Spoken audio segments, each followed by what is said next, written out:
Hi, everyone. Back again to cover more on the Blaise Taylor murder case in Tennessee, where the defendant is accused of killing Jade Benning as well as the 5-month-old baby she was carrying, a female. And so this case, I've condensed down days 2 through 5, just doing some key takeaways from that. And it's pretty much looking like they got the right guy here. That there's just too many indicators. So we're going to go over some of that tonight.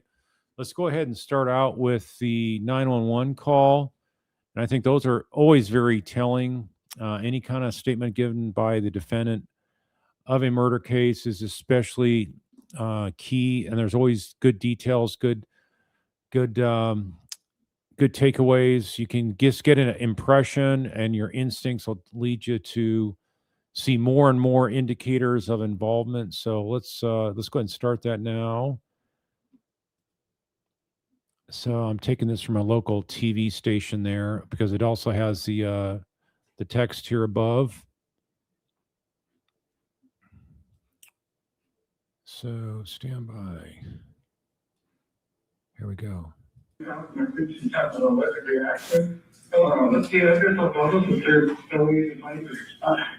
I don't know. It's an apartment complex. Is there a deal with her? With the I'm looking around.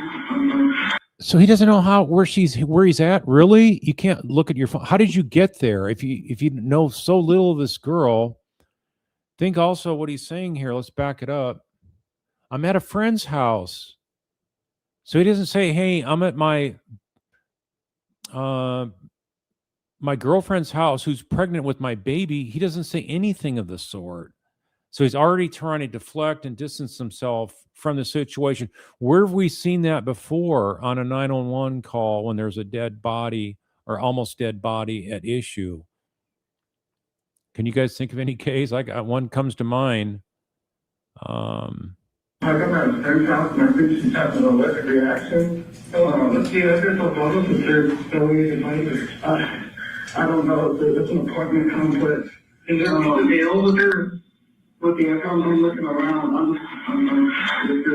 He would have had it in his GPS, okay? He had a digital thing on his phone. How else would he have gotten there? If he doesn't know it by heart, would he know the name of the apartments? Maybe not if it's his first time there or only a few times there previously. But the bottom line is, this just sounds hokey to me. It doesn't sound like something that somebody is going to be that clueless on how to find out where this apartment is located at. Looking around. Looking around what? Looking around outside to see if there's a sign there? Is he going to run out to the street? I mean, this 911 operator should have said, "Well, how did you get there? Where's it at? In your phone? Surely it's in your phone. You have to know how to get there somehow." But he's looking down. He doesn't want to look at the jury because he knows he's looking like a fool. Okay, how old is he? 20, 23, 24. Okay, is she awake Okay, he doesn't even know her age. right now? Distance Yeah. himself. Okay, and do you think she was having an allergic reaction to food? I don't know. I don't know. Yet he said it was allergic reaction. Let me back up a second. I don't know. It's an apartment complex. I don't know. I don't know. That's what I'm talking about. I mean, this guy's just running some rambling nonsense here. It's like he's trying to buy time. But is there a deal with her? With the I'm looking around. How did you get there, dude? Come on, really? I'm looking around.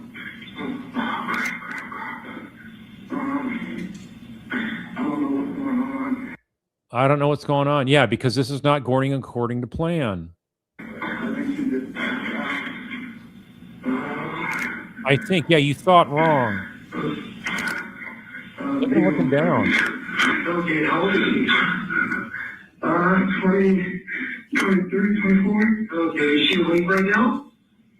Yes. Oh, she's awake. Well, then why can't you ask her where he makes it sound like she's alert and conscious. Then why don't you ask her? Okay, and do you think she was having an allergic reaction to food? I don't know. We have to be impossible. I don't know. He's trying to distance. Come on. I don't know what she's doing. If she did anything today. I don't know what she's done, if she's done anything today or anything. Boy, just would you really have this clueless? Why can't you say, look, she was doing fine. She had some purple or a pink lemonade drink, and next thing you know, she's like vomiting. None of that. It's all play dumb motif. Anything, but everything was fine, and then I don't know. Until she took a sip of that pink lemonade. That spiked lemonade. What's happening? So you got things going on after she's shaking. So you think possibly reaction to not having food, is that correct? I think so, I don't know. I don't think she's allergic to anything, I don't know. Don't get she is or not. It could be an allergic reaction. So are you next to her? That next to her answer? Yeah. Okay, does she appear to be breathing normally? Yeah. Really? Normal breathing? Okay, does she have any difficulty swallowing? Yeah. See, he's asking questions. Does she have difficulty swallowing? Because she's unable to, she's not responsive at all. She's out of it. I don't know. I'm not a doctor. Okay. Is she answering questions? Yeah, she's awake. Okay. So can you just gently roll her onto her side right now? Yeah, she's on her side. Okay. Yeah. So he doesn't even ask how she's laying. He's saying, can you roll on her side? Well, okay, she's on her side, really? Okay. Yeah, because if she's having like vomit or anything else that's coming out right now, so you just keep her under her side right now. You can finger squeeze in out only what you can see of her base of smell. Okay. And you can wipe her mouth. Okay. Well, if she's awake, I mean, is she awake or is she unconscious? Which is it? So there's a lot of convoluted indicators that the defendant's giving. Hello, sir. Hello? Yeah, I'm in this house.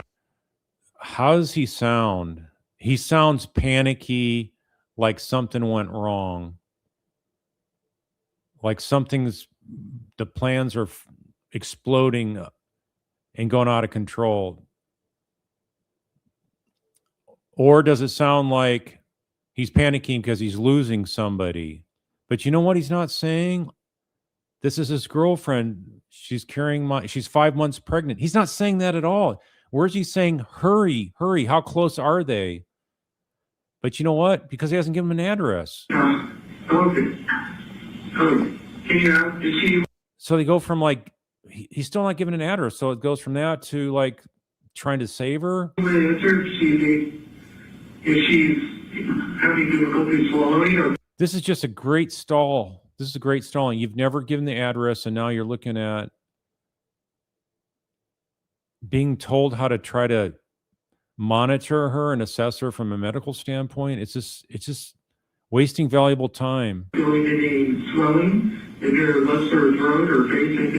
Who cares if you don't know where to send the ambulance? Like that? No. Okay, she was. I think one of our friends is on the way. Okay.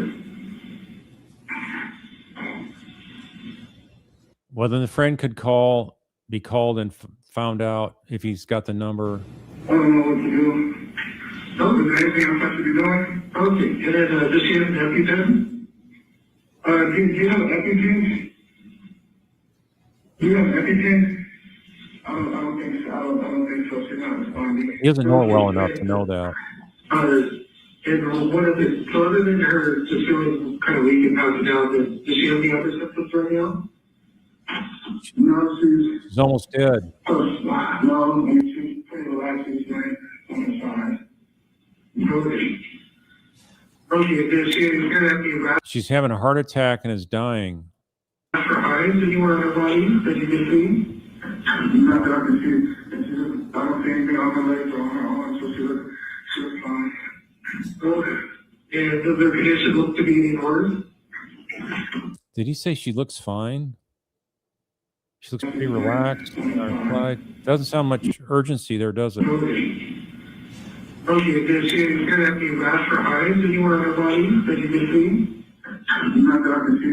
And I don't see anything on her legs or on her arms, so she looks fine. Okay. And does their condition look to be any worse? I don't think so. I don't really know how to tell. Okay, no, it's just like because if she's ever looked at grass, she's all types of grass hives.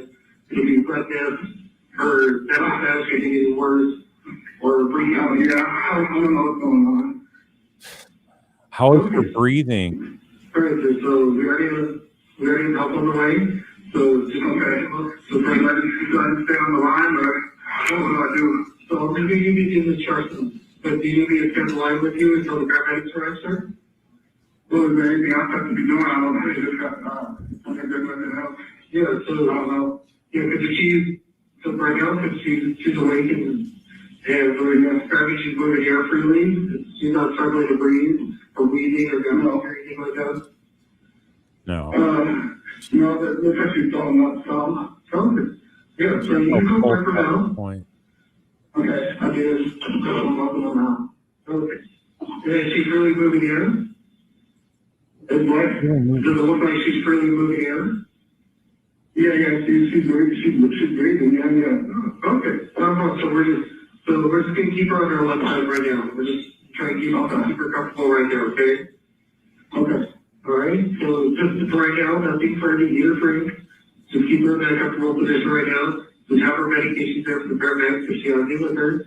Make sure you put I don't know if she has any medication to be on following. No, it's okay, sir. I know him really. You see the door to the left part of it in.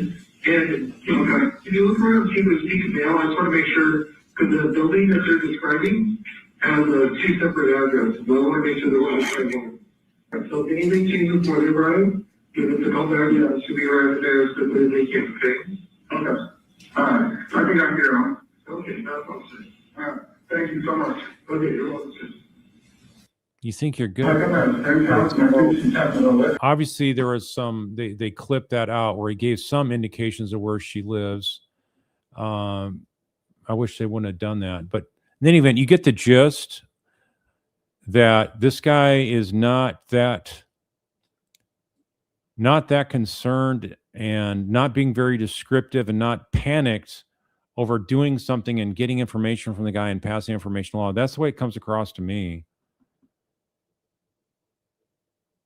And again, where's this conversation about, hey, she's pregnant, hurry, how far are you away? None of that. So, yeah, real happy you think so, agree. Very much an indicator, mentioning the pregnancy.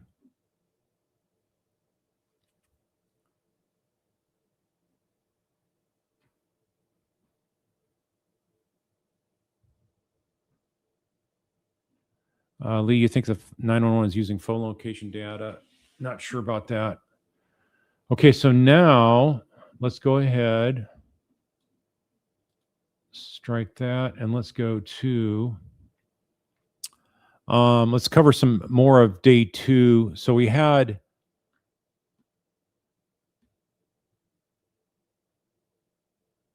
Nijaya Jackson, the victim's best friend, and she stated how in her final phone call with Jade, she stated that the pink lemonade tasted funny, said her legs went numb, and directly asked Taylor, what did you do? What did you put in my drink? So there you have it. That is like huge incriminating information. This, of course, would have to be credible information that's presented to the jury, but this just fits in. It makes sense. When you got him acting flaky like this, and you got her best friend that was obviously shook up by her death and this ongoing crisis before the death. And they had a couple of, another witness, a victim's friend that testified about arriving at the hospital and observing Taylor's demeanor and noted that he sat with his back to everyone, remained silent, and showed no visible emotion. And then we also had family friend enter the apartment and take photos and retrieve items like the vomit-stained comforter. And she did that out of fear, anger, and panic over perceived lack of urgency from the police. So that's for day 2. And I want to go now to the testimony. Pull this over here because it's pretty wild here what we see.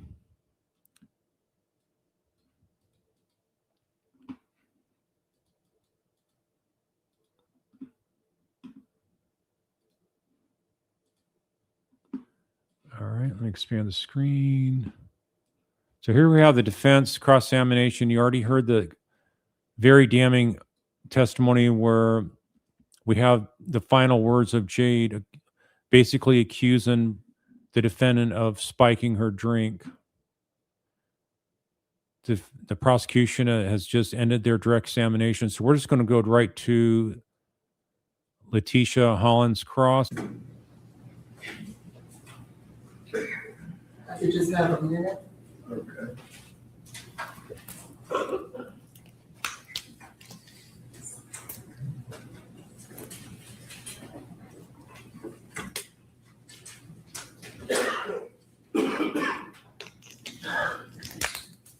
Not sure why she's not more prepared, ready to go. There's a lot of stuff up there with her for reference. It can be more cumbersome and get you tripped up more if you got that much stuff to try to use to cross-examine someone. And also, I think the witness thinks that, gosh, you got all that bundle of stuff to bring up here to the lectern that you're going to effectively cross-examine me.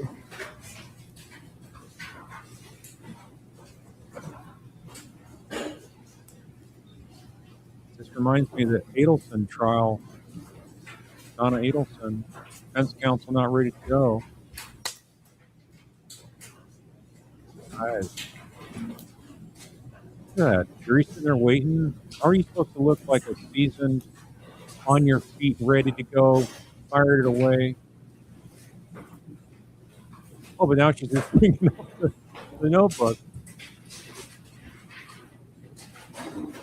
For the legal category. 2 more seconds, please.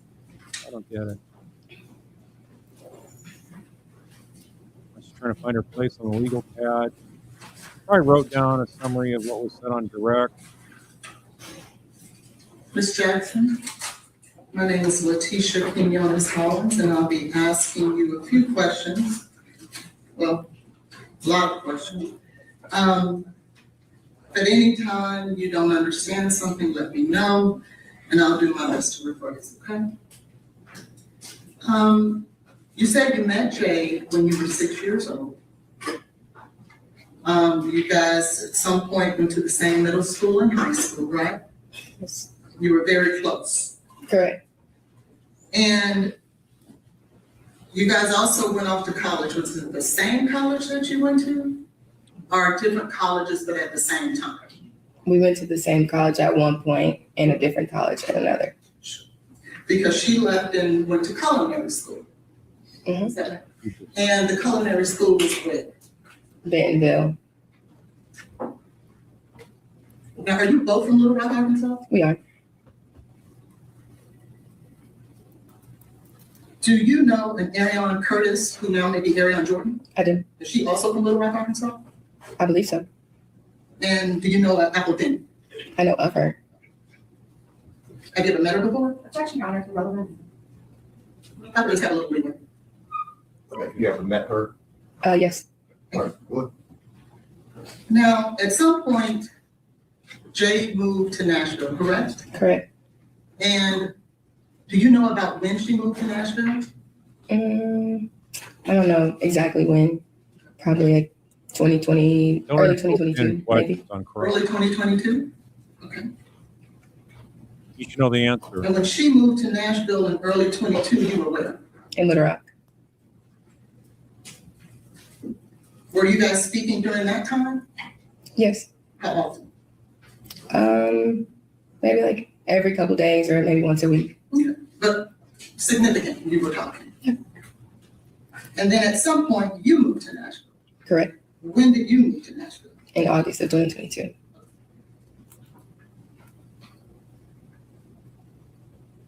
And so, when you moved to Nashville, who did you live with when you moved here? Myself, When you came here to go to Decatur? my hair, yes. Not Harry, I'm sorry. And you didn't move in with Miss Bennett. No. Know the answer. How's this really Now, important? when you moved here, how often did the two of you get together? It just depends on when our schedules would align. So what would that be? Maybe once a week, twice a week, So once or twice a week? maybe, yes. And what are some of the things that the two of you would do when you got together? Objection, Your Honor, to the relevance. Your Honor, this witness testified that the basis of a lot of her testimony today. Okay, what would y'all do when you hung out? Go eat dinner, go walk, just all kinds of fun stuff that best friends would do. Would you smoke marijuana together? Yes. Objection, Your Honor, to the relevance. All right, it's been mentioned, so she, Okay, so right here, the prosecution is objecting when defense is asking, did you smoke marijuana? This is part of the defense. How much drug usage, illegal or prescription abuse is totally relevant, because what if it was an innocent ingestion or intentional overdose that killed her and nobody else had anything to do with it other than the conscious decision to consume that cocaine? So I don't know why the prosecution's objecting. If the judge sustained it and you got a conviction on appeal, it should be reversed if you can't go into the drug history of the victim. go ahead. Thank you. Would you drink together? Yes. And would she opt, or at least at some point, would she suggest that you do mushrooms together? No, No? she didn't suggest. Did she ask you to do mushrooms with her? Maybe. I don't recall. Now, would a text message between you and Jade help refresh your memory? Yes. Yes, sir.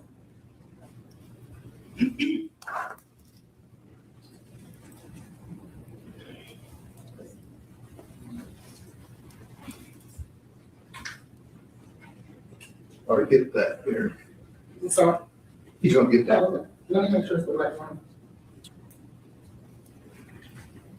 They did administer Narcan at one point, and I think that was in the ambulance, if I remember correctly.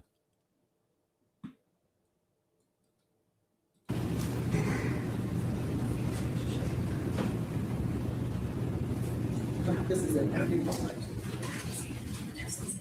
have a copy.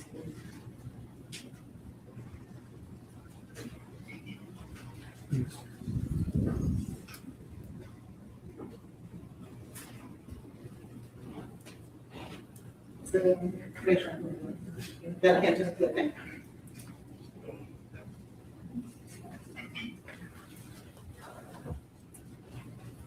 If you could take a moment and read those first 3 texts to yourself and let me know when you're done. Or maybe go down 4 texts.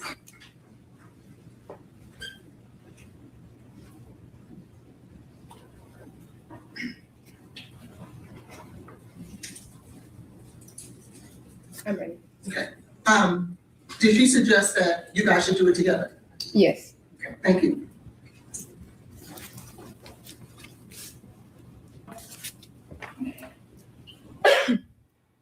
Now, you would oftentimes, would you not, reach out to Ms. Bennett and ask her to help you secure drugs, wouldn't you? Marijuana. Adderall as well, correct? Mhm. Okay, so more than marijuana. Okay. Yes. And you did that more than Objection, once. Your Honor, to the relevance. May we approach? Okay. How does a prosecutor think that they can keep this out and you're giving the defendant a fair trial? Unbelievable.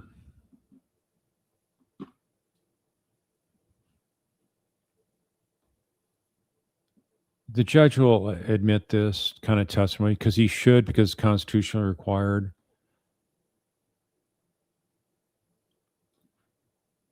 So think about it. If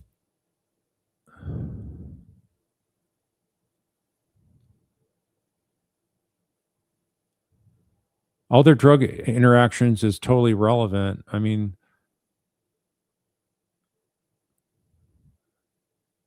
the defendant was using drugs. They'd want to bring all that out. So fair is fair.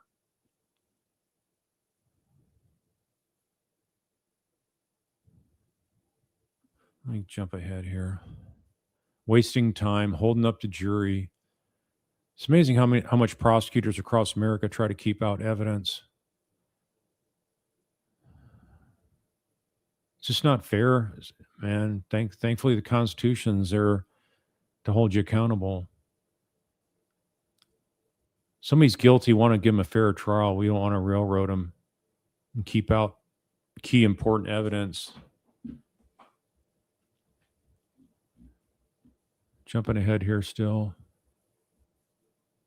When around October the 3rd of 2022, when Miss Benning was traveling somewhere in California.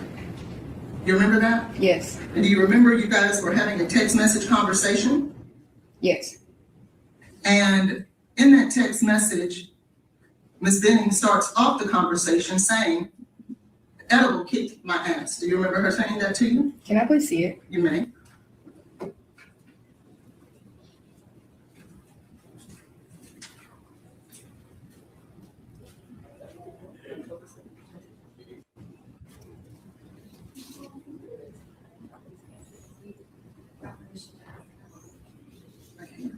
Okay, what's your question?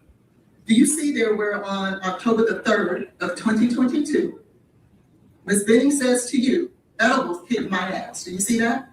Yes. Do you see that later, the next text message she sends says, "Smoking, edibles, and tequila, laugh my ass off." Do you see that? Yes.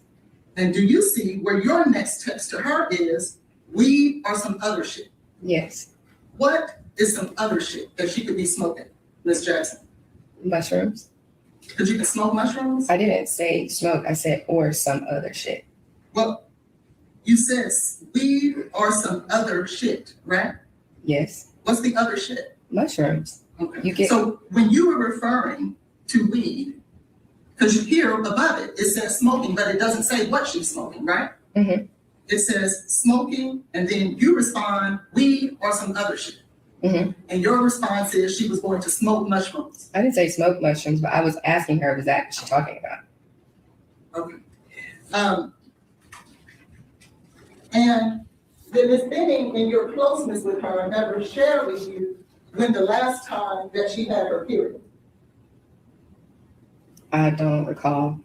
You know. Would you have learned that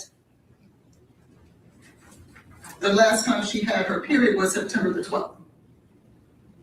Is that a question? Yes. Has answered, she doesn't recall. Yeah, I mean, you're putting words into her mouth. I thought you asked, did you know? And she said no. She said she didn't recall. She said she didn't know. As close as you were, did you know that she didn't have her period in October? We don't just discuss our periods like all the time, so no. So when you were on direct examination, Ms. Jackson, you talked about that this was your sister and you discussed everything. Isn't that what you said? We do. But you don't discuss your I think she would have talked about it. It looks like maybe she's not being candid here and being straight up, but periods. I did not. Now, but isn't it true that you and Ms. Benning was trying to calculate who was the father of this child? Mhm. You wouldn't discuss the last time she had her period if you're trying to calculate when was the last time who was the father of the child? you would I have. don't recall talking about a period. Well, how would you figure out who was the father? Objection, Your Honor, she's answered this question. Right, well, she's I'm asking objecting to the another. relevance of the line of questioning. When the witness What's your says next- Well, she can try to impeach her. She can say, no, I don't remember, but then she can try to show that she's not being straightforward on it. So I think that this is a poor objection by the prosecution. Question. How can you discuss and try to determine who's the father of the child if you don't discuss when was the last time she had her period? Based on the how far along she was in her pregnancy. Well, how would you know how far along she was if she doesn't go to the doctor? She did. But you were talking about that before she went to the doctor. We were at the doctor talking about that. So when you were talking about it, you would have to figure out the last time she had her cycle and who she was having sex with. Argument Okay. You can't tell her what she did or didn't know. I mean, just ask her a question. You can try to impeach her on it, Judge. I think that's fair. I think she's looking at the prosecution is what's going on. Normally witnesses are looking like that. Maybe the prosecution is like making movements like they're going to stand up and object or something.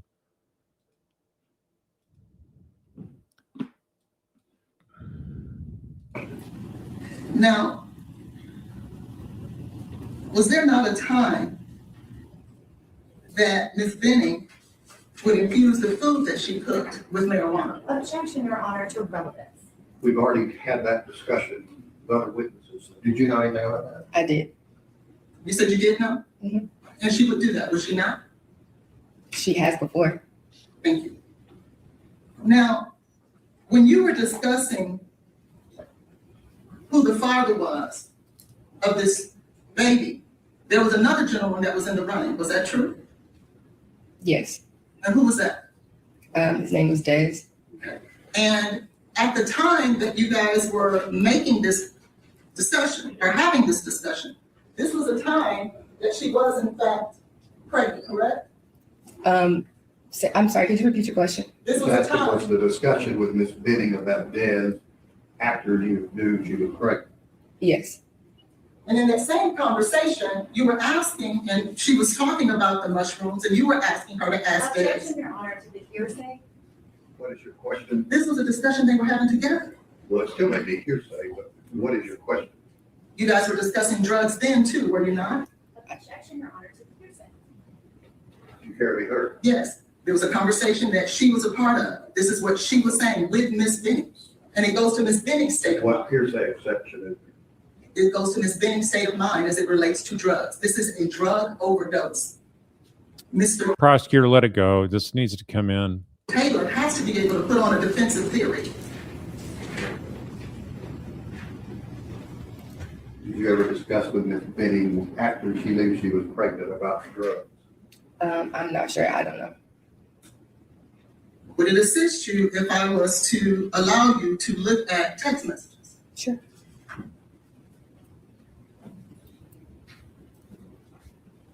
You know, I think the prosecution should have this witness better prepped, have them go over their statements and say, look, they're going to bring up the fact that you use drugs and all that. That's fine. Just tell the truth. Know what conversations you had, when and where, and what anything having to do with drug usage is fair game, but they're not prepared in that department. Time frame checks, or you want that? It is 10:29, Your Honor, and 11:02. Sorry. I'm sorry, I gave him 10:29. and 11:02. Let me just give you. See if there's multiple copies of that. This is 11:02. I'm gonna give you a copy of all of them so you can have them ahead of time.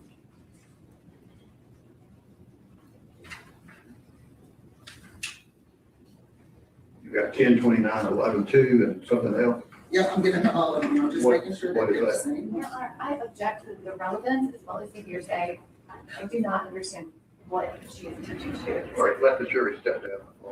You know, prosecutor, you're just getting bogged down with the stuff that's denying a fair trial. I don't understand this.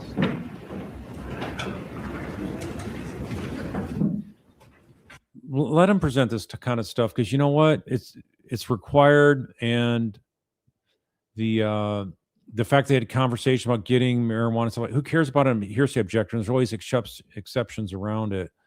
And yeah, she did. I was going to say she does sound a little bit whiny when she objects. Like I don't want to try to imitate it, but yeah, it sounds like help me out, judge. This is not fair, kind of stuff. So yeah, that's not a good look.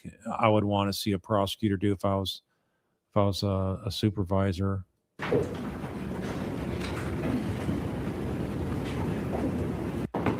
many texts are you wanting to show this young lady? I mean, I'm trying to get them all. they keep objecting to anything about drugs and whatnot. They think that they're going to get a ruling in their favor. I mean, I just don't see that happening. The judge keeps shooting them down. They keep on shooting themselves in the foot. How many are you wanting to show? About 8, Your Honor. All right, let me have copies of them. let me have copies of them.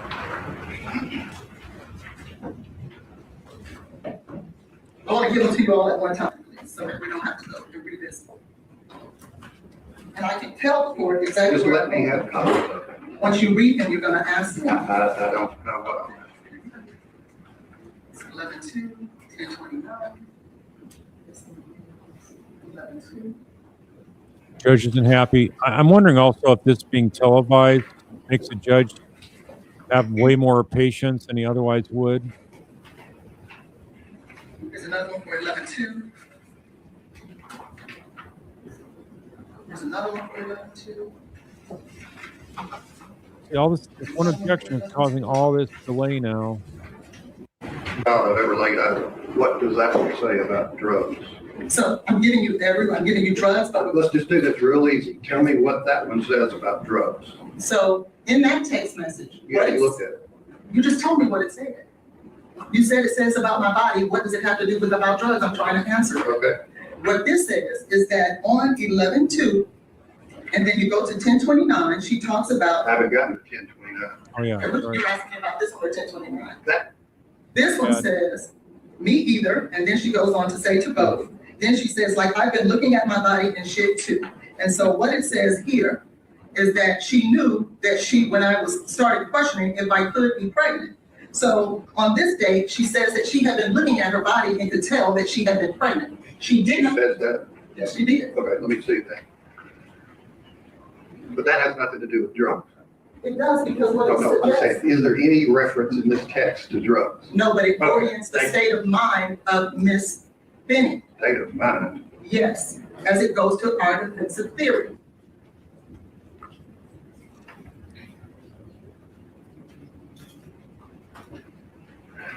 Does the state have decent copies of what the messages are back and forth?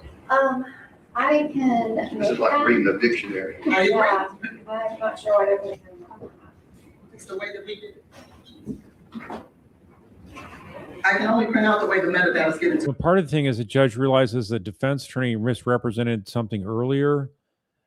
And so you sort of like skittish. I'm like, is she making something up again? Is she wrong on something again? How can I trust that what she's going to bring out on cross is really accurate? Like I've been looking at my body, okay? So that's what you say on that. Next one I'm looking at is 11/2 at 1:50 p.m. You need to find out ASAP. Indiana is the closest place to go if I made that decision. What does that have to do with drugs? Because that one is dealing with abortion because she How was, do we know that? because that's what they're talking about in regards to Indiana being the closest place. How do I know that? Because in text messages before that, she says, you do. What does this have to do with drugs? I just said, I'm giving you all the text Does this have messages. anything to do with drugs? Gosh, this attorney is just unbelievable. The way she cannot answer a straight question to the judge. He asked her about where's the drugs? How's this got to do with drugs? Then she tries to bring up the fact that she's talking about she can feel like she's pregnant. And then she's talking about a state of mind. So, okay, well, what's this got to do with drugs? It sounds like the defense attorney is trying to say that her knowing when she was pregnant and her still talking about drugs after that shows she didn't care to be abusing her body and the child's body while she's pregnant. So I think that's what she's trying to say. That's what I would be arguing if I was defense, but I don't know why she's fumbling like this so bad. No, but it has to do with abortion that I'm going to go into, and I don't want to have to stop and do this again. I'm just dealing with the state's objection about you're wanting to grill this young lady about drugs. It's more than That has something about abortion. It's more than attitude towards drugs. It's like, are you actually looking and dealing in drugs or using drugs while you're pregnant? That's the issue. We understand she was using drugs beforehand, but yeah, that's very much in play, relevant to see what evidence is there that she was in and around drug abuse while she's pregnant. It's weird, been like you've been drinking. What does this have to do with drugs? It has to do with alcohol. She was found to have cocaine in her system. But that is something from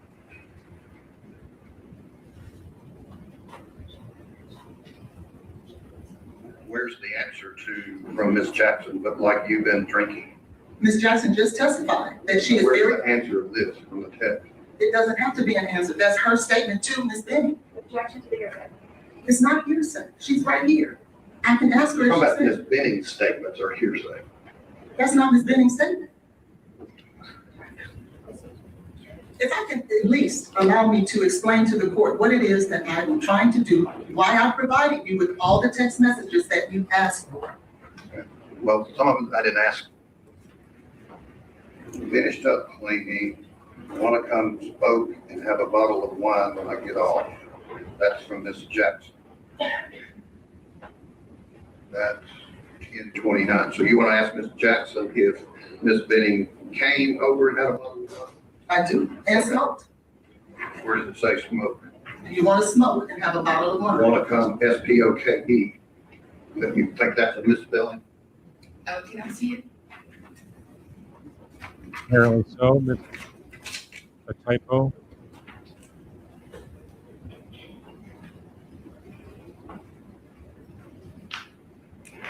And while she's looking at that, one says, I'll be done in like an hour. You're not going to the party. I was going to, but my body is just really exhausted. I think I'd rather chill tonight. What is that? What's the relevancy of that? That one has to do with, as I stated before, that she was already telling by her body that she was pregnant, but yet she was doing drugs around this time. If you orient it with the other text message of 10:29 that I gave you. All right, maybe I hadn't gotten to that. This is 11:2. 10:29 one says she's doing drugs.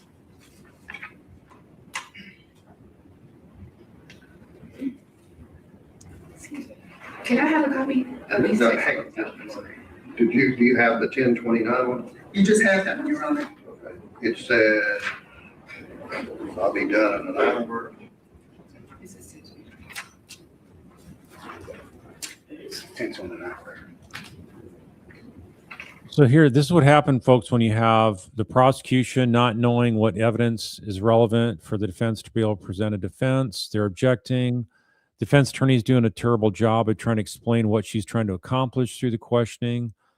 And then you have all these statements. The judge can't trust what the defense is saying because they've botched it before. And so you have all this fumbling around, and the jury's being held up in the process. So it's not a good look, and it's something that just keeps the momentum away from the prosecution. So they're sort of shooting themselves in the foot here.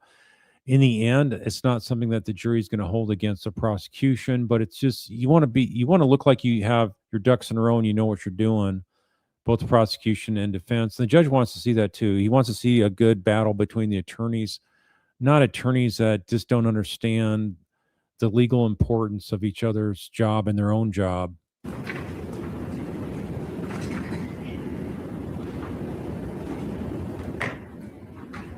Okay, and after you've looked at this, is that a typo on your part? Probably, yes. Okay, so you would say you're texting Miss Benning about wanting to smoke and have a bottle of wine? Potentially, yes. Did she come over to do that? I don't remember. All right, we can do that. That. You've already asked about that. It's very unusual for a judge to be scrutinizing all these kind of text messages. I think a lot of this stems from, like I say, the two parties not understanding what they're supposed to be doing. And the judge is trying to referee it as best he can.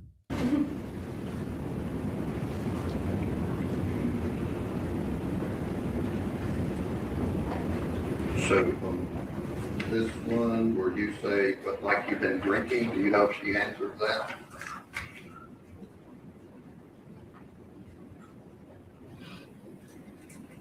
If I may, Your Honor, that's Ms. Jackson's observation of Ms. Benning.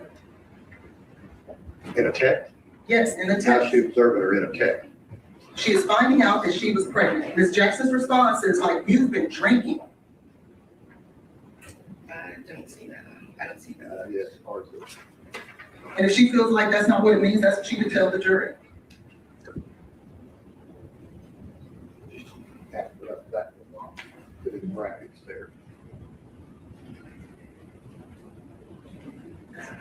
You know what that's about?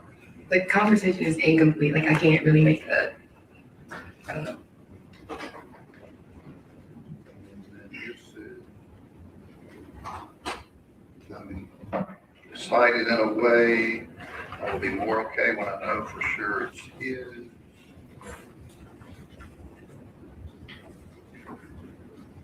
It's his, it has to be, and what does that have to do with the drug? That's in regards to Mr. Taylor. Like I said, I was giving you everything so that we didn't have to go through this again. Okay, so this is relevant in terms of going back, finding out who the father is. Correct. And this shows that they're just discussing it.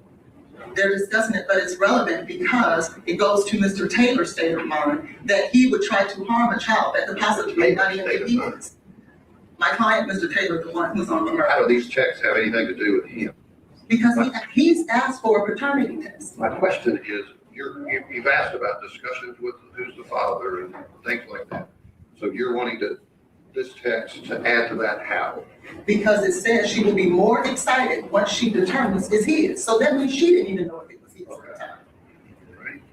And then, does the state care to be heard about whether, do you, Miss Jackson, know what you're referencing? Indiana is the closest place to go if I made that decision? The conversation, I don't remember the whole conversation. It is in part, so I can't give you an answer. You don't know what Indiana may have been. We were, Yeah, you don't know what's in part because the prosecution didn't prepare you properly and have you read over the transcript of your prior testimony, apparently like at a deposition or to the police or both, or in their own interview that was recorded. talking about her being pregnant. Were there any discussions between you and Miss Benning about her getting an abortion? Not necessarily that being her decision, no. What does that mean? She never said she wanted an abortion. I just Do you told know her if Indiana has anything to do with that? if she were to have made that decision, but that decision was not what she made.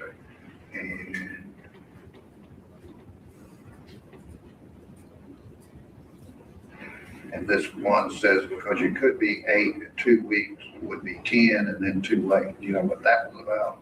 If she were to have an abortion. And the state, these are 11-2, 11-2, and the state's objection Just think all this delay is from just one objection. Unbelievable. about these and what? I just want to be clear, we're talking about those specific texts that you just asked Yeah. Ms. Jackson about. So my objection is that, number one, they're incomplete to the conversation. But Do you they're have the complete download? Yes. I can give it, I didn't ask you. right. Yes, I mean, I have access I to mean, it. you would agree with, So the defense inserted an answer when the prosecutor didn't, and the judge let her know he's not talking to her. me, I'm just trying to be fair. You would agree with me that you asked a lot of questions of various witnesses about Miss Benning wanting to have her baby. Yes. And these would indicate that there were discussions about not. And But Your- yes, no, my objection, yes, no. I would like to ask the witness a question. He's not answering the question. I mean, this is both these attorneys are bad at not answering the judge directly.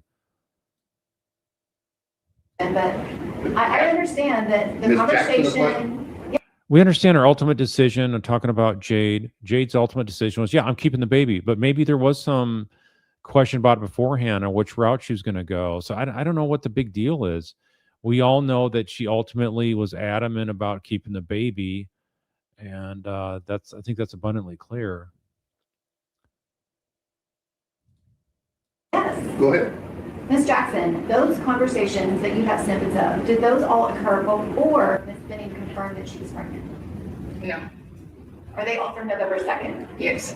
And you went to the appointment to confirm it on November 3rd? Correct. So they're all before she confirmed it? Yes, I'm sorry. Once she confirmed that she was pregnant, was there any discussion that she was suggesting that she might have an abortion? Okay. If I may be heard, Your Honor. You don't need to be heard. I'll allow to ask that. I'll allow you to ask about these two text messages. Thank you. Trying to bite my tongue about like that.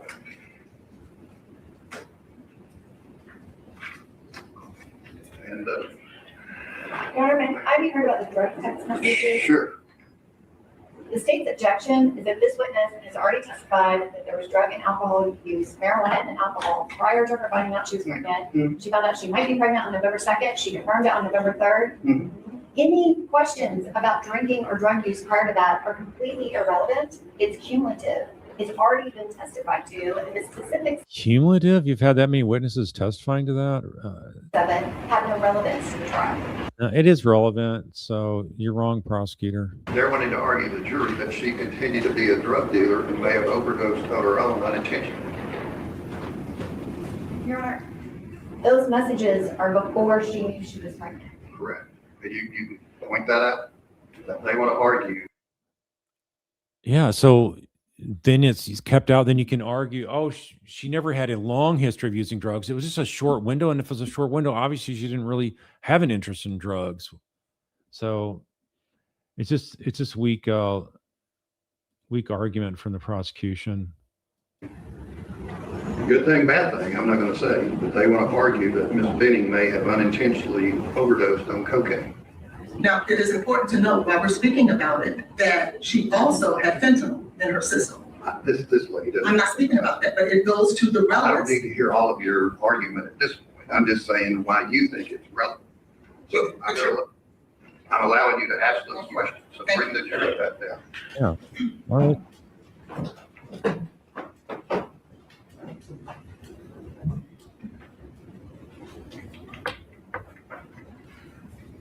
That's what happens. We speed it up. Jump ahead. While you get the jury.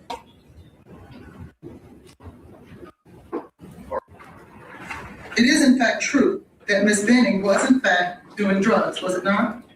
She smoked marijuana. And some other shit, right? Not sure.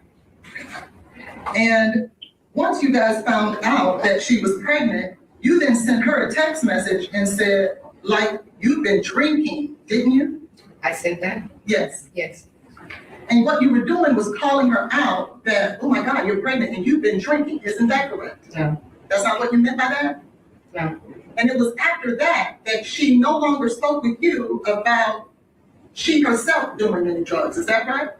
Could you ask that again, please? Yes. After that text message that you sent her saying, like, you've been drinking, after that text message, she no longer sent you a text message about drinking or doing any drugs. Is that correct? I don't recall. So she could have sent some after that? I'm not sure. And also, we discussed the fact that you guys had to determine who the father was, and you determined that it was Blaise, is correct? Yes. But there was a time when she took those home pregnancy tests that you talked about. You remember that? Mhm. And she sent you a picture of those home pregnancy tests that you testified to. Mhm. During that time, she herself was considering an abortion, wasn't she? She was not. Well, didn't you guys discuss possibly going to Indiana? In terms of, she wasn't sure what she wanted to do, but abortion was not the answer. We were just discussing as friends, what did the future look like? Well, you were going to go to Indiana to possibly have an abortion. She was going to go to possibly have an abortion, Objection, Your correct? Honor. Counsel is mischaracterized. Okay. You know what? I think the mischaracterization is that this witness was saying, hey, you could go to Indiana if you want to do that, but that was not a plan to go up there. And so it sounds like defense counsel's again putting a spin on things. That discussion was about. I asked her about Indiana one time. We never went and we never talked about it again. Well, why would you talk about it if it wasn't an option for her? We were just discussing as girls, as friends, like what. Didn't you also say on one occasion, well, 2 weeks, you need to decide because it'll be too late? Didn't you say that to her? I didn't see that. Could I please see that? You may. Witness should be prepped better.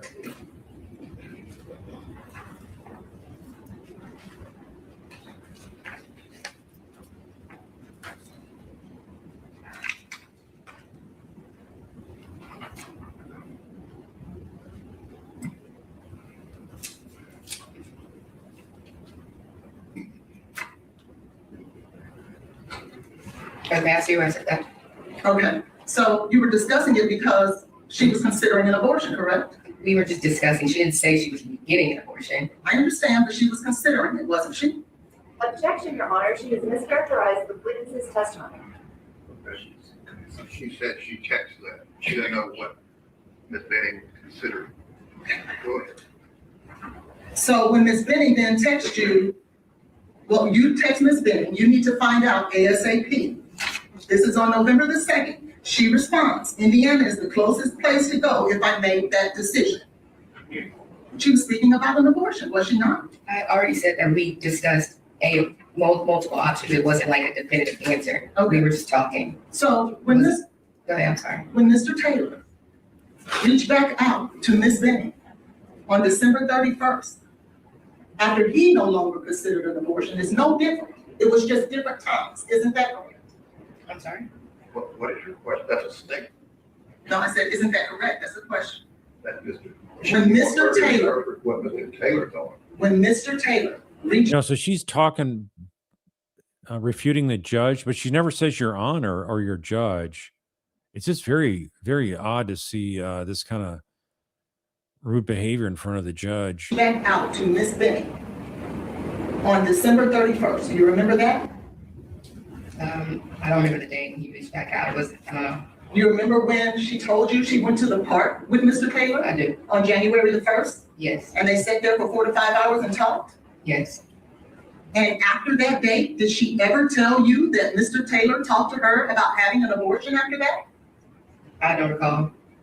So is it your statement that he could have, All these I don't recalls. I'm just not believing it. or you don't recall him ever saying that?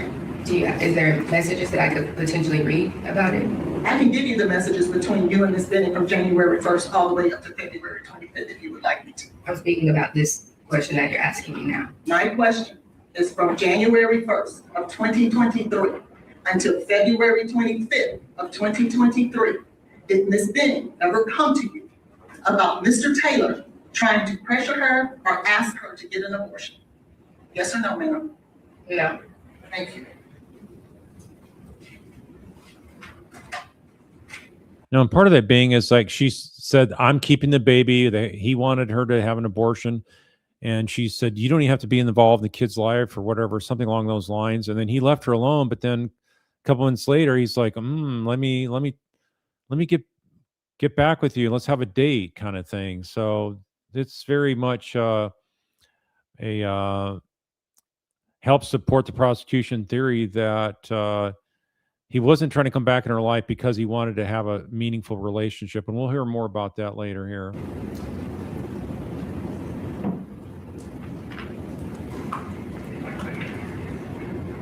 Now, during this time that from the January 1st until the February 25th, isn't it true that you believed that Mr. Taylor was trying to work on the relationship? I can't necessarily speak for what he was doing. Okay, well, did you remember talking to one of the detectives Saying what again? I'm sorry. that Mr. Taylor was trying to work on the relationship? Okay, yeah. And that's what you shared with the detective, right? Yeah. Yeah, with who though? I would have to pull it out. I can't. This witness is not going to notice. Go ahead. What's your Thank you. question? I'd like to move on. All right, go ahead.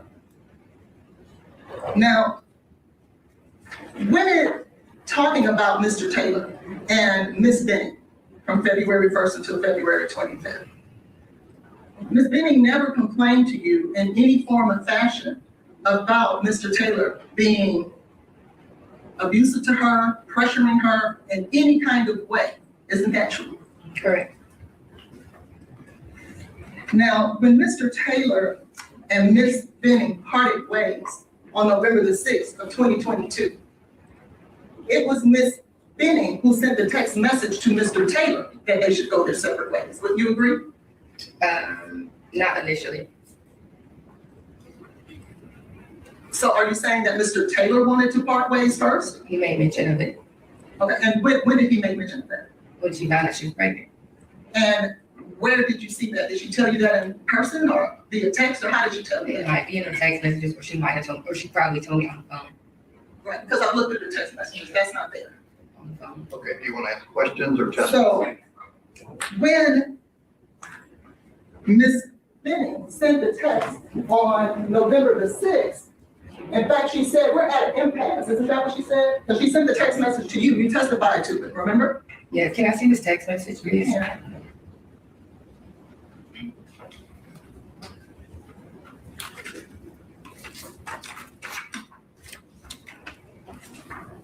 Do you need a copy of that November 16th?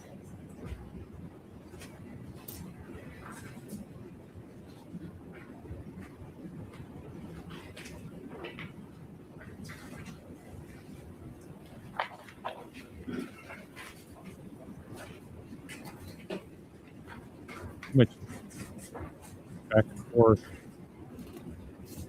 text messages.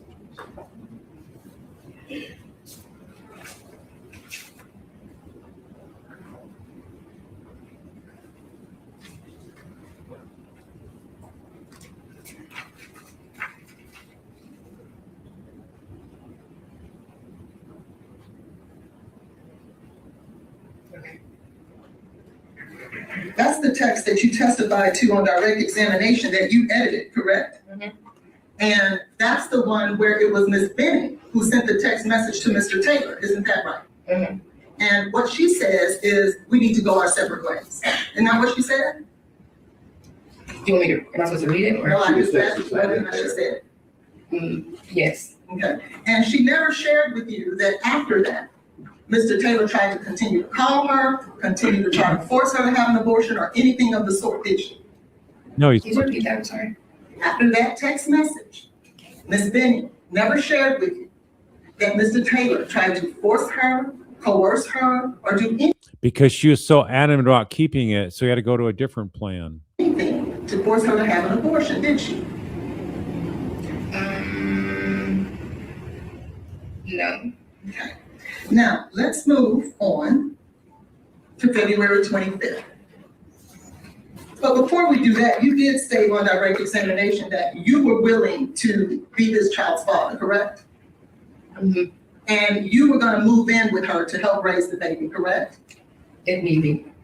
And I think, did you refer to them as your babies, her and the baby, Jade and the baby were your babies?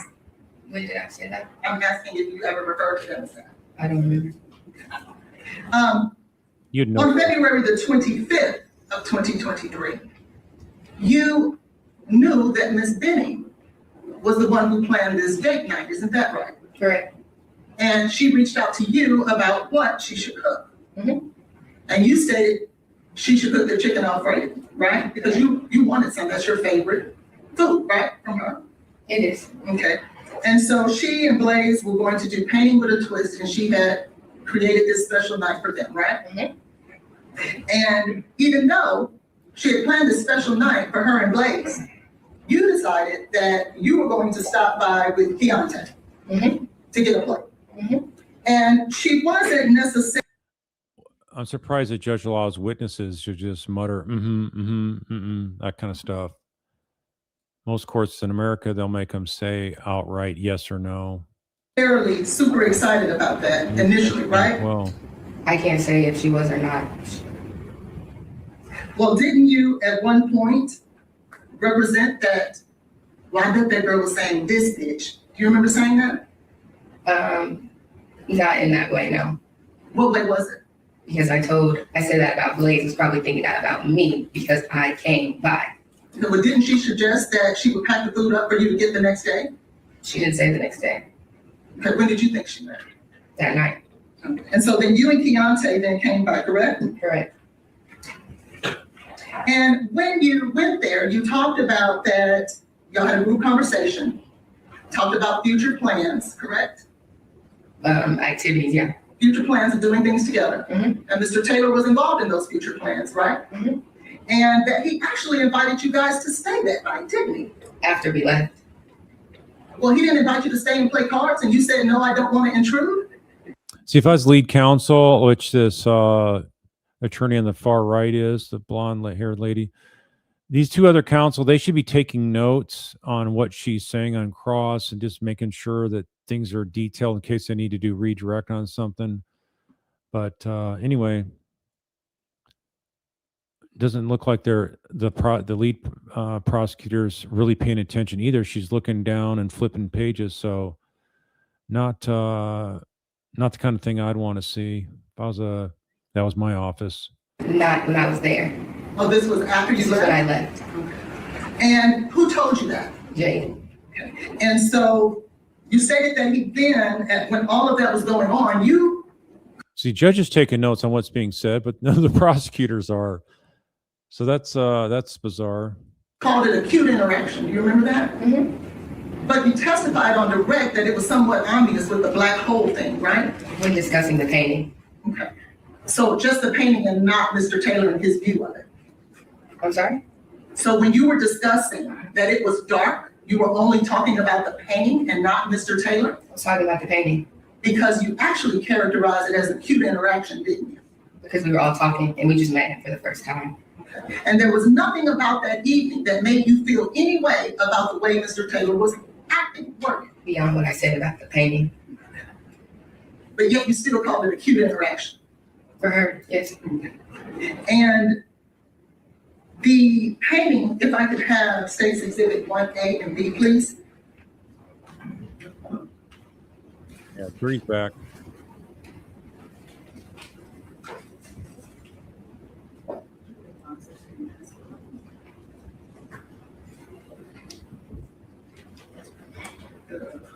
Yes, that turning the far left has her pen down. I want to show you the regular chair. I want to show you State's Exhibit 1A. Do you see that? I do. And this is the painting that you're referring to of Mr. Taylor's, is it not? Correct. And you believe that that's dark? That's your characterization of it? What he described to me was dark. Okay. And he described a dark hole? Yes. And where's the dark hole? I don't know. I don't know what I'm looking at. Now, as it relates to when you left, you remember leaving? You and Keontae? Yes. And when you left with Keontae, you guys took your plates and went over to Keontae's house. Correct. And then Keontae was going out to hang out with his friends. Is that right? Right. And where was he going? Do you know? I don't know. Okay. But he was going to hang out with some buddies. But about 9:29, you get a phone call from Ms. Bennett. Mhm. And I think you said that when she called, if I remember correctly,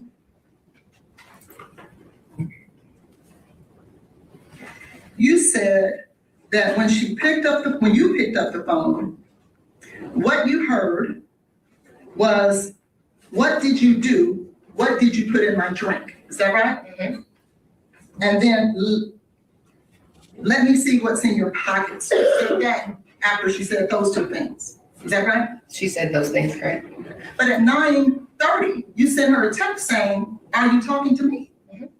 Why would you think she's talking to you if she's saying, "What did you do? What did you put in my drink?" I didn't think she was talking to me about those things. I was wondering what was going on because she never acknowledged me on the phone. Well, wasn't there a time when you were talking to one of the detectives that you said that she was trying to say your name, Nye, not Nigella? Didn't you say that? I don't remember that. Okay. We'll put a pin in this.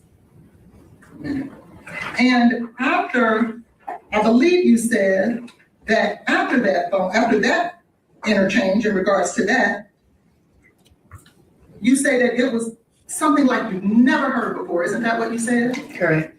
And that it appeared like she was in danger. Mhm. And that you had never heard your best friend in that way. Correct. And that basically she was accusing the man that she was alone in an apartment with for trying to kill her. Correct. Mm-hmm. You didn't think it would have been important to call 911? It was important to call 911. So why didn't you? I was not there. You didn't have to be there to call 911, did you? No, but I didn't have anything. What was I going to report? What you just said, everything that you reported to those police officers at the hospital, Mhm. you could have reported to 911, correct? And if they would have asked me questions about her physical state, I would have not been able to provide those answers. Well, didn't you say to those officers, she sounded sluggish? Mhm. She said that I can't feel my legs? Mhm. Didn't you say that, she said, I feel like I'm about to pass out? Mhm. Isn't that directly related to her physical condition? I was not there to answer any questions that they would have asked me. Yeah, but also this also cuts against your client because Mr. Taylor was there to directly observe it. He was the one that should have called 911. He should have been on the phone. If she's relaying this information to Ms. Jackson, he should have been well beforehand calling 911. So this is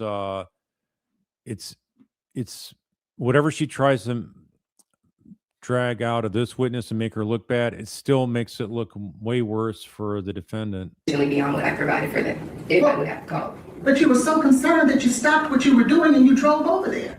Yes. What were you gonna do What was I going to do when you got there? if 911 wasn't called? I would have called 911. I would have rendered aid. You had that opportunity 29 minutes before you got there. Is that a question? Yes, why didn't you do that? You've asked her that. Then you stated that at some point that she asked you to call Keontae. Isn't that true? I didn't say she asked me to call Keontae. I mentioned the words that I heard of his name. Okay, and so she never then, are you stating that she never told you to call Keontae on the three-way? No, May I have a moment, Your Honor? Did you ever tell Detective Smith that? I don't recall. Would it refresh your memory if you were to take a look at Detective Smith transcript talking to you? Sure. May I have a moment? Okay.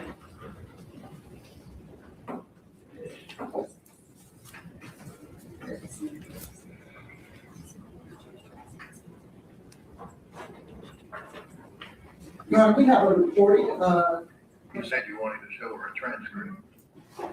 Where is that? right here. Okay. Let me make sure it's right. There are 4 different transcripts for her. I mean, I got this at 1.25 speed, but the defense counsel just doesn't have a good tone. I think that's coming across well with the jury.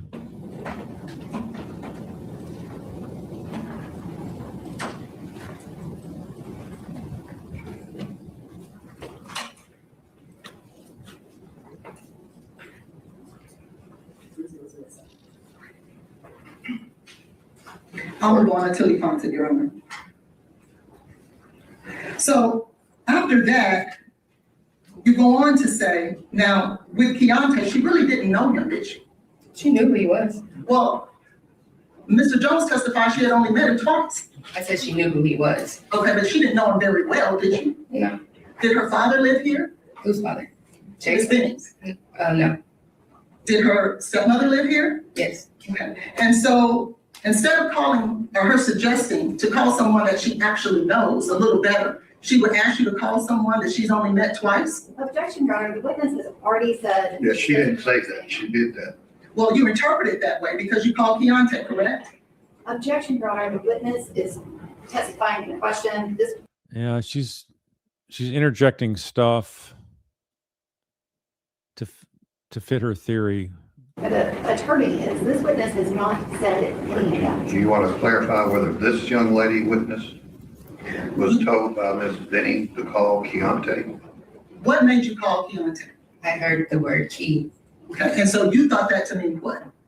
She was asking for him Why do you feel like she would be asking for him? because she was scared. That's how she sounded to me. So again, I'll ask you, why would you think, with her being scared, that she would want to call someone she's only known or only met twice? I have no idea. But that's what you did, correct?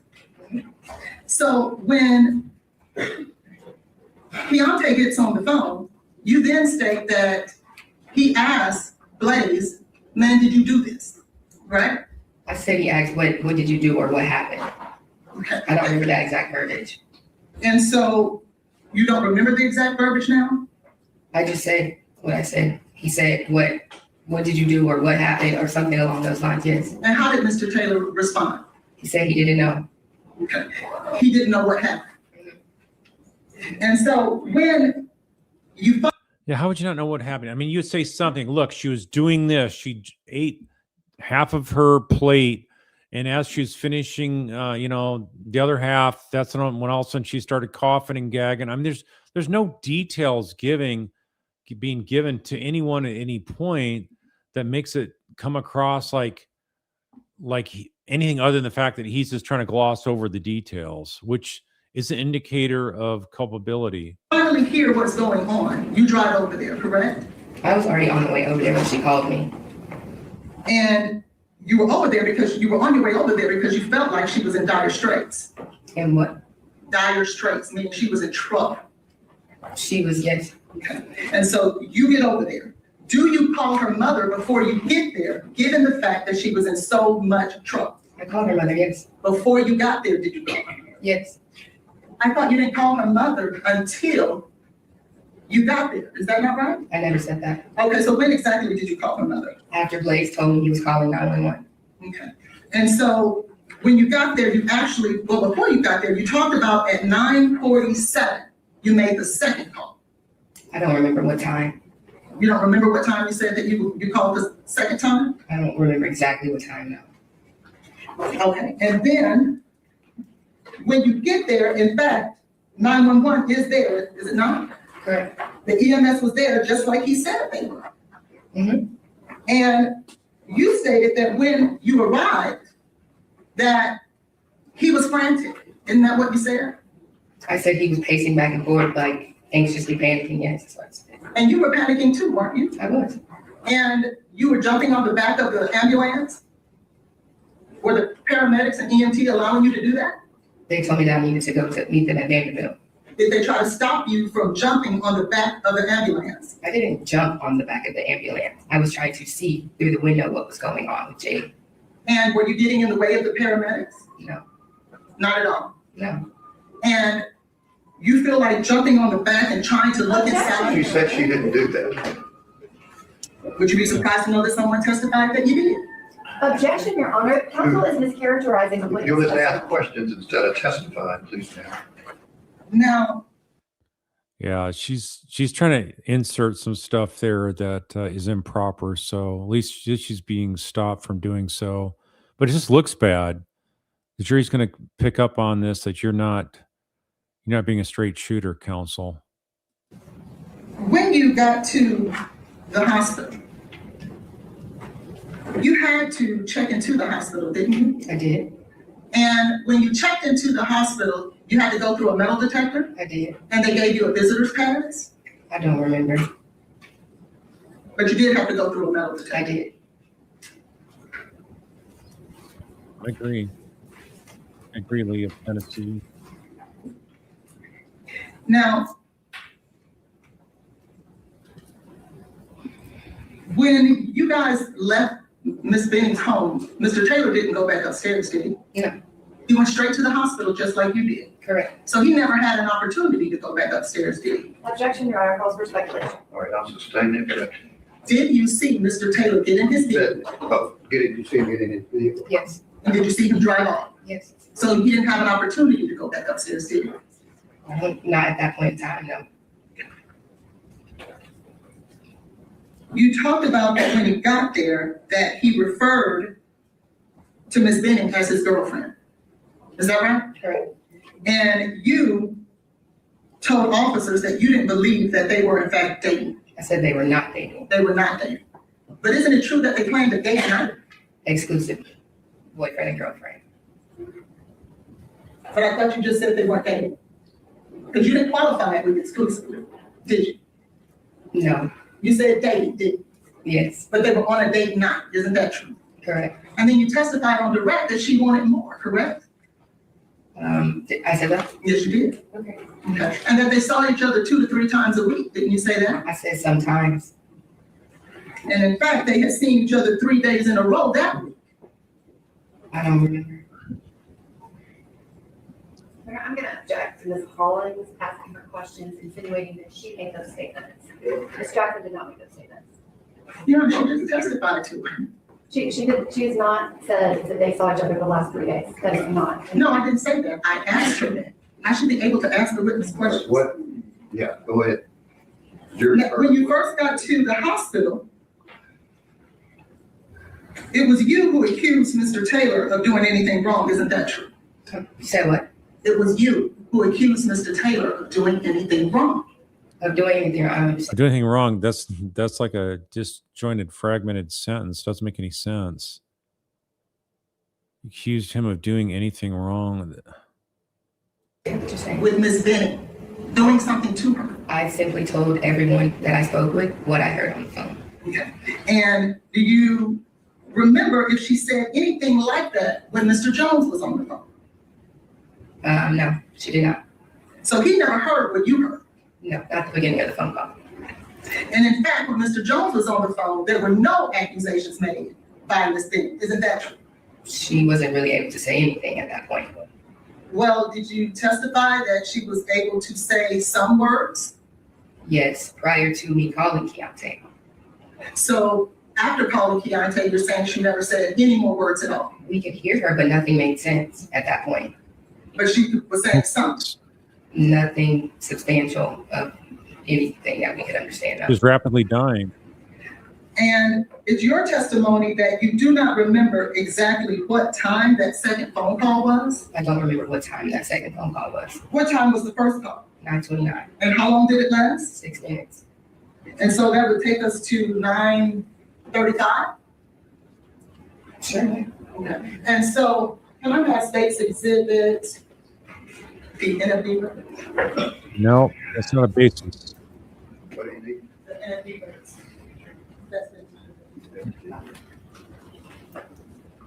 Is it 5?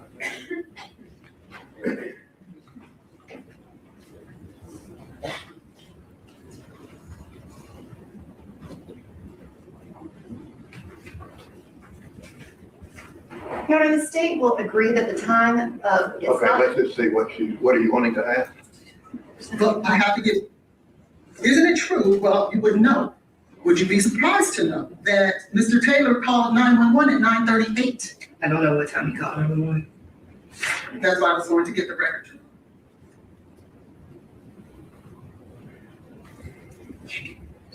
If he called 911 at 9:38, you called back a second time, correct? I did. And when you called back the second time, how long did that conversation last? I don't remember. And when you got to his house, you will agree with me that EMS was already there. I did not go to his house. I'm sorry, to Ms. Benning's house. EMS was already there, yes. And didn't he, when you talked with him, didn't he tell you that, I think I hear them outside? He said I hear sirens or something. You need to humanize your client. If you're a defense attorney, saying he for your client, you should always call him by his first name. So she should be saying Blaise instead of he. All this he stuff isn't helpful. Yeah, he made mention that he heard something. And that would have been on the second call, correct? Correct. Because then Jerry's saying, "What he? Who's he? Is it? Is she talking about Keontae? Is she talking about Blaise?" It's like, just make it easier for the jury to digest.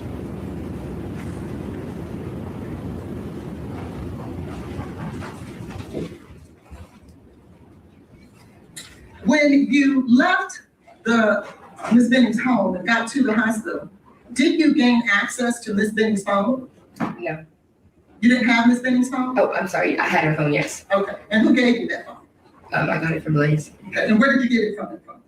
I don't remember. Do you know when he gave it to you? No. But you had it at the hospital. I got it from him at the hospital, yes. Can you tell the jury about how long it was before you got the phone? Was it an hour, 2 hours? Do you even know? Her phone? No, I don't know. What did you do with the phone when you had it? She's very short on her memory. Some of it I think is selective, and other parts I understand she had to go to the bathroom or something. So maybe she was just saying, I don't know, hoping it gets over quicker, the questioning. I had it in my hand or my purse. I don't remember. And what, if anything, did you do with the phone? I didn't do anything with the phone. You testified that Keontae showed up, is that right, at the hospital? Yes. Did any of the police officers tell you that they wanted to speak to Keontae? No. Oh, yes. I'm sorry. Yes. Yes. Okay, so when Keontae showed up at the hospital, did you tell him, hey, the police want to talk to you and get your side of the story? Okay, so I'm going to stop it there. I think you get the gist of it. Let's go back on.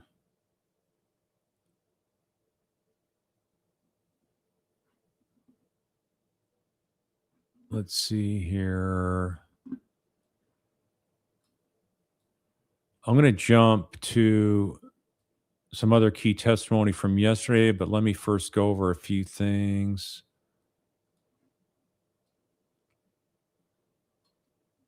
To summarize, so for day 3, we heard about the toxic relationship and heard about the investigation timeline and electronics communications between Taylor and Benning leading up to the poisoning. They also provided testimony about the search warrants executed and the processing of the electronic evidence. Day 4 had to do with high cocaine levels and the black hole text. And there we had state expert witnesses testifying that Benning suffered severe brain damage and died of acute cocaine toxicity. They confirmed the juries that the dissolved cocaine inside her system was the highest they've ever seen, not only for that at ME, but for the whole office combined.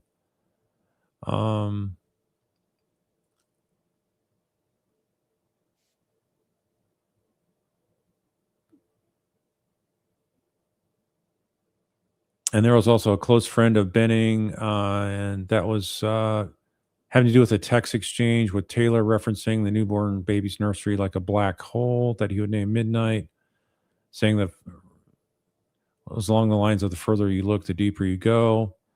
Then day 5, I want to hear from 2 key witnesses. So there were some investigation flaws, like they didn't secure the scene properly. They weren't the ones to grab the physical evidence in question, like the comforter that Jade was lying on. But the state wound up resting Saturday. It's really odd for the state to have this case on a Saturday. I've only seen that in court martials where we go through way beyond supper or go for a weekend day. I think it tends to make the system look rushed, like they want the jury to hurry up and convict the defendant. I don't know if it's because the defense counsel from out of town, they want to save money and get the case over with quicker as well, but it's just very odd. I think it's disrespectful to the jury's time, and just don't like the optics of that. So let's go ahead and listen to Apple Denny and Bridget Burke.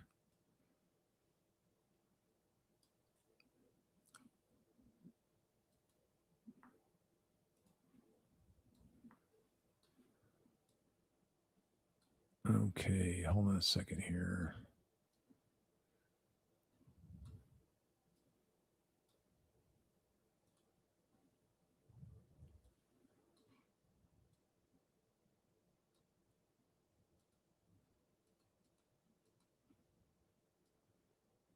Okay, one more to share it here. All right, so this was a former girlfriend. Her name's Apple Denny. And this is very, very significant information. And to me, this really tips the scales. If there's any reasonable doubt, this thing blows it out of the water.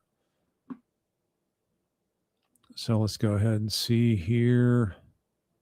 Apple Denny. And can you spell your last name for the court reporter? Dennie. And Miss Denny, how do you know Blaise Taylor? We dated when I was in undergrad at Arkansas State. And how old were you when you started dating him? 18. And can you describe how long did you date him? A couple years through 2018. It was breakups, get back together, so the timeline gets a little foggy. Which, for reference, you said that y'all began dating when you were 18. How old are you now? 28. And what year were you in school? I started fall of 2016 fall of 2016, and I met him in November of that year. And what year was he in school? I believe he was a senior. Do you remember how old he was? No. But he was a couple years older than you, Yes. is that fair? Yes. And did you continue to date into the beginning of that next year, early 2017? Yes. And at some point in your relationship, did you ever become pregnant? Yes. And about when did that happen? January of 2017. And when that happened, did you talk to Mr. Taylor about it? Yes. And can you describe kind of what were your feelings when you learned that you were pregnant? I was really scared and confused. I knew I wasn't ready to have a kid. So, Was that your reaction kind of from the beginning, and did it stay that way? yes, I like immediately, like that wasn't something that I thought I wanted for myself. Was that something that you felt like you could talk to your parents about at the time? No. And so from the time that you found out, what did you ultimately end up doing? I had an abortion. And was there any point in which you changed your mind about that? No. And Mr. Taylor, did he accompany you to the appointments for that? Yes. And was there one appointment or was there more than one? There was 2. And did he go to both of those appointments with you? Yes. And can you describe at that first appointment what information was provided to you about the options?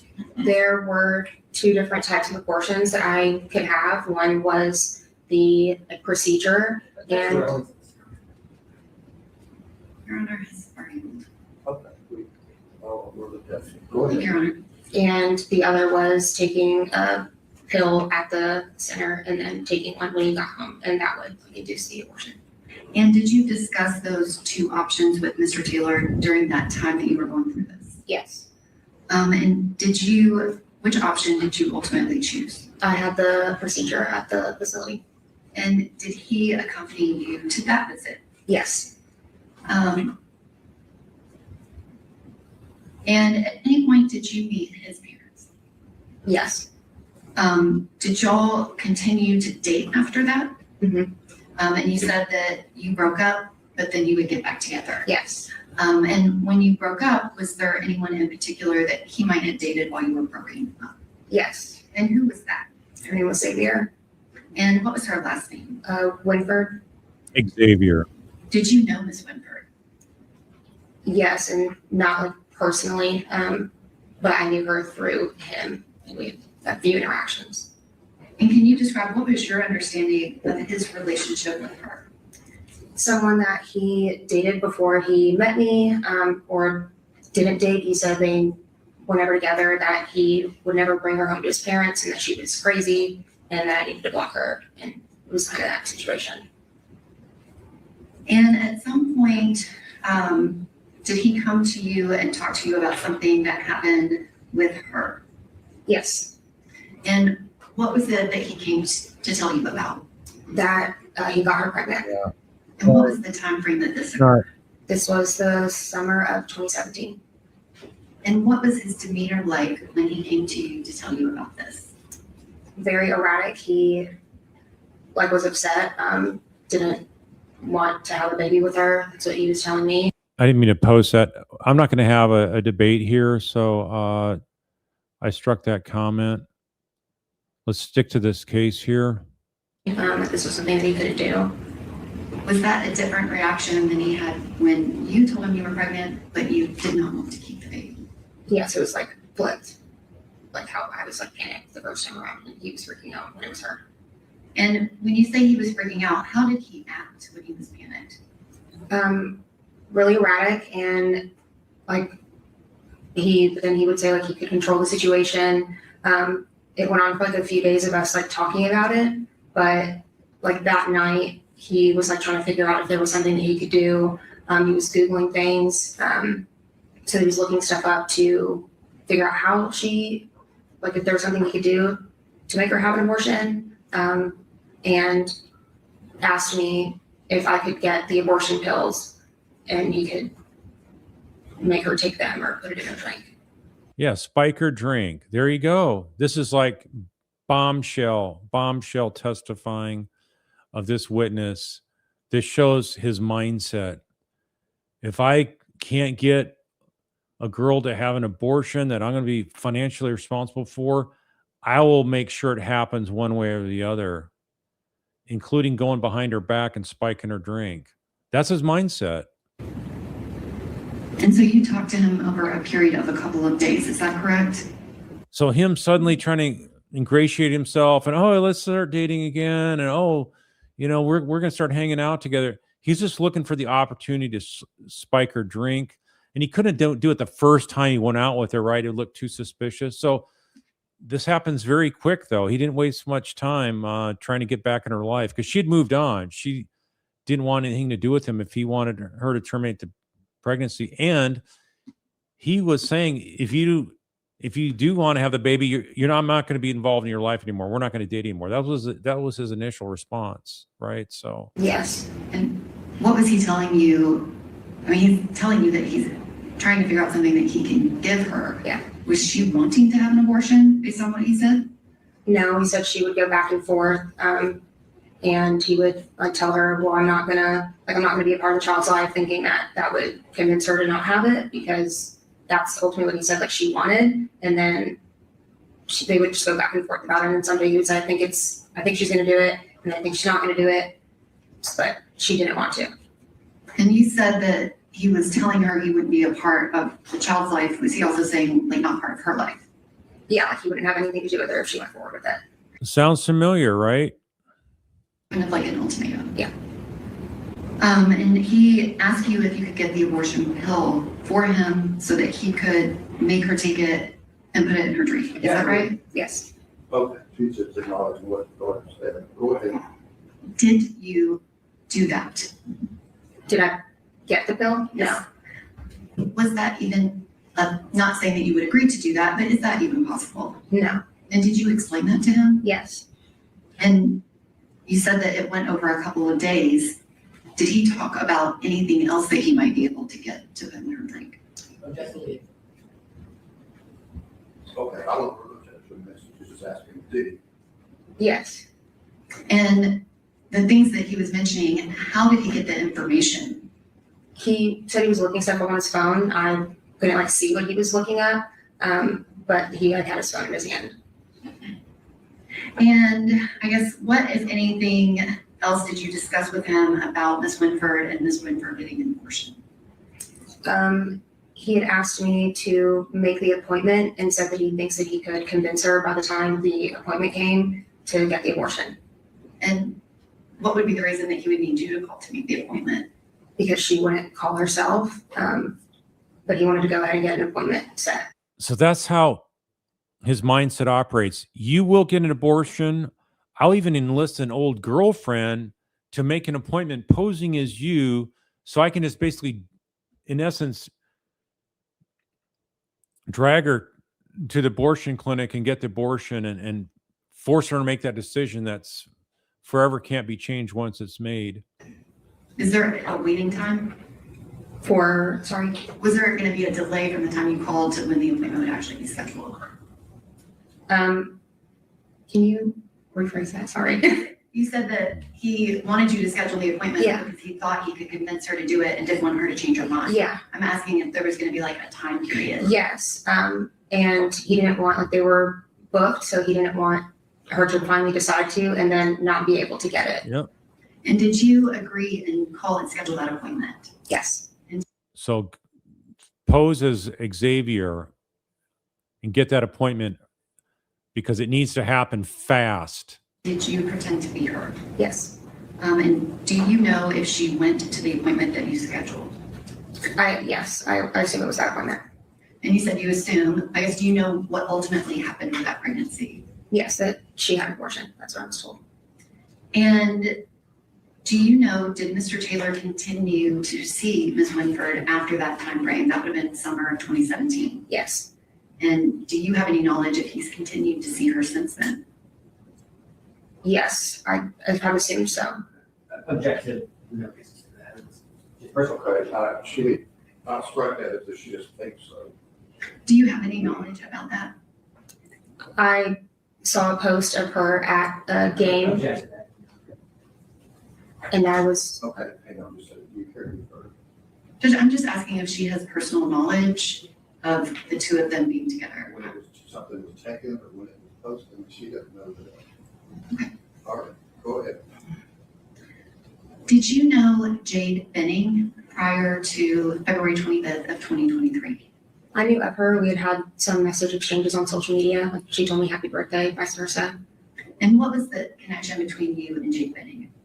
She was in a similar area. Like the Little Rock area is pretty small, so like a lot of my friends grew up with her. So we kind of just would see each other on social media and connected that way. But I never met her in person. So she was kind of a social media connected friend of other friends. Yes. Did you both participate in the same athletic sport? I think I was told she cheered, but I never like met her through that. But I think we might have both been cheerleaders at some point. Okay, so you knew of her but didn't actually know her and you had never met her? Yeah. This attorney's pretty good. She asks questions very directly, very clear, concise, easy for the witness to understand, good in cadence, everything's good. Anyway, How did you hear about she's not alienating the jury like I think the defense has been doing. what ultimately happened to Jade Benning? Two of my friends had said that they needed to talk to me and called me and told me about what happened. And when you say they told you about what happened, about what was the timing of this? From when the incident happened, Miss Benning passed away, was it before she passed away? Yeah, she was still in the hospital at this point. And so that would have been kind of right after this incident. Yes. When you say they told you what happened, what kind of information did you get? I don't remember like verbatim, but they told me that they thought that or were told that he might have poisoned her or something of the sort. But they like didn't have details and that she was in the hospital and they were like keeping her on life support, I think, until her birthday. And when you heard that, what did you do? Like immediately after the phone call or I guess kind of connected to Miss Benning in this case and how you ended up here today. Well, like I talked to them, they knew about the situation with Xavier in the past, and I want to say maybe a few days later, my friend Ariane had reached back out to me and asked if like I wanted to connect with Miss Bridget, and I said yes, that's fine. I'm open to helping in any way that I can. And then Miss Bridget reached out to me, and then from there it was Detective Reese and so on and so forth. And did you talk to Detective Reese and provide him with the information that you've just testified about? Yes. And then did you also meet with Detective Reese, myself, and Deputy Moore, and Ms. Houston Yes. in Arkansas? Mhm. And did you provide us with that information as well? Yes.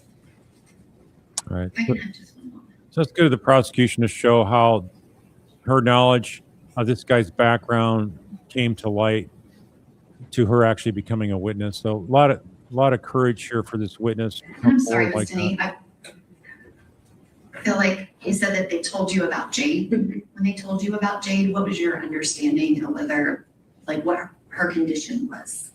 That she was pregnant. And you mean like her physical state that, or just But that she was pregnant? the information that you got from the friends was that she was pregnant and Yes. there was And suspicion. something happened to her and they were thinking that it was Blaise and that she was in the hospital after that. And do you see Mr. Taylor in the courtroom? Yes. And could you point him out and identify him? Thank you, Ms. Denny. Questions you have for the court?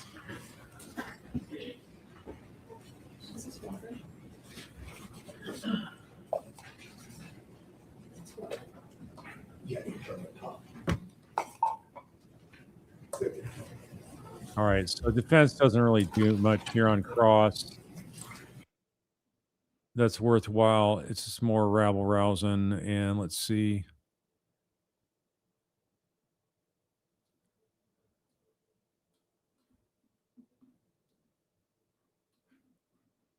Let's go here.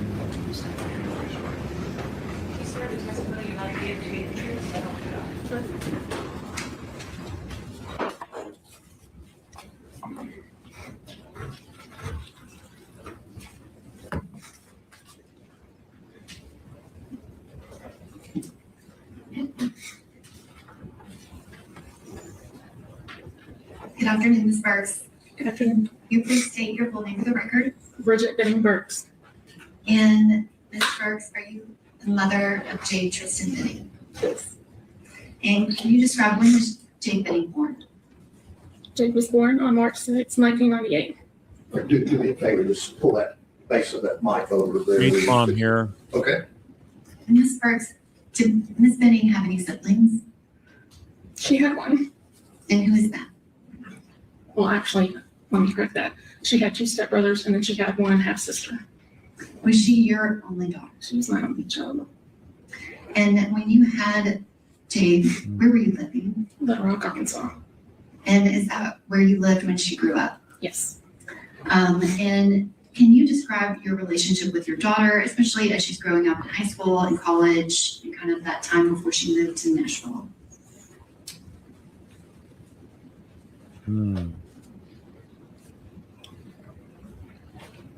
She was my life. Everything I did was for her. From cheer competitions, high school cheer, supporting her through her culinary, and even supporting her move to Nashville. Did you want her to move to Nashville? No. And can you describe how often would you and Jake communicate? We text a whole lot. This generation likes to text versus talk, but pretty much every day. And can you describe your relationship with Jade? Obviously, every mother-daughter relationship is very different. Did she tell you things and confide in you about what was going on in her life? Most things. There's always things that a child's not gonna. Was she fairly forthcoming and Yes. kind of included you in details about friends and if she was dating someone and things like that? Yes. And can you describe when she moved to Nashville?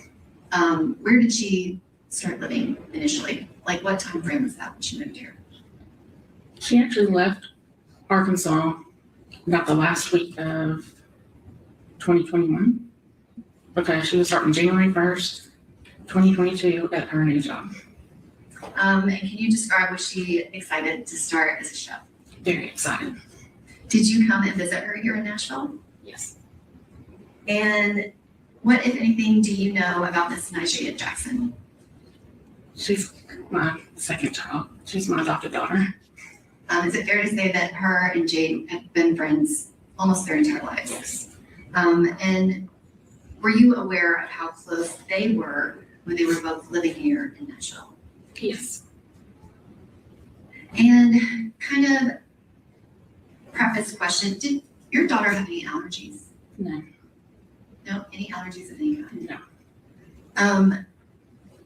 That time frame, which you know now when she met Blaise Taylor, did she tell you about him in that time frame of August 2022? Yes. And can you describe how much information did she give you? Not a lot. And can you describe when did you find out that your daughter Jade was expecting the baby?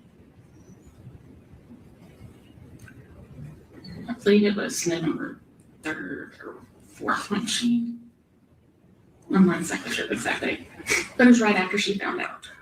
So within 24 hours of that first ultrasound that Ms. Jackson and her went to.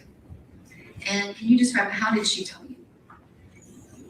She called me, I was at work, said, I need you to call me on your lunch. I said, okay.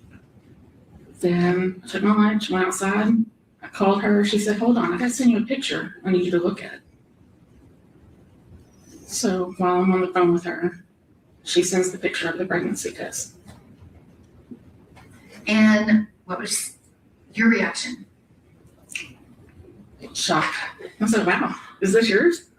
And she said, yep. I said, I guess we're having a baby. And can you describe what was your daughter's reaction? She was delayed. I asked her, we are having the baby, and she confirmed yes. Was she, It says delayed. I think she said elated. I guess, kind of have that attitude of yes, she was going to fairly quickly after finding out? Yes, immediately, abortion was not an option for her. And did you and her discuss that? Yes. What, if anything, did she tell you about the father of the baby when she told you she was pregnant? When she told me, she had not told him yet. And did you guys discuss kind of that process of her telling him? Very vaguely, because she was working, and I mean, she just said she was going to tell him. And did she contact you and let you know what happened? I texted her because I work days, she worked nights, and asked how did it go, and she said not good. And did you continue to communicate with her about kind of what was going on with her pregnancy, as well as if she was having any contact with him? Yes, when she told me that he did not want the baby, then that's when I quit communicating. And when you say she told you he did not want the baby, what did she say? That he wanted her to have an abortion. Did he kind of get her, I guess, did she feel like she had some choice, or was that a definitive? If she had the baby, he wanted nothing to do with the baby. There you He go. wanted to have his name. He didn't want the child to ever know who he was. Wow. That's what she told me. And Maximum after pressure. that was, I guess, his decision, what did Jade do? Did that change her mind at all about having her baby? No, because myself, my husband, her father, her stepmother, her family and friends all made it very clear that that baby and her would be very loved and taken care of regardless. And did you and her dad both support her in having the baby regardless if Mr. Taylor was going to claim the baby or be involved? 100%. And did your daughter Jade, did she send you pregnancy updates along the way? And specifically kind of in that January, February time when she started showing more, was she sending you pictures and updates about what was going on? Yes, videos. And I have a video on a thumb drive as well as a set of photographs. I can, Defense Counsel is familiar with these.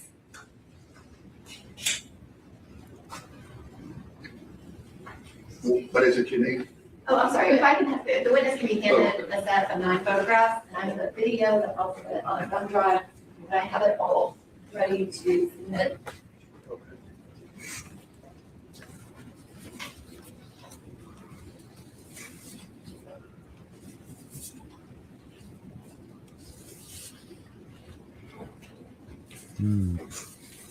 Poor mom.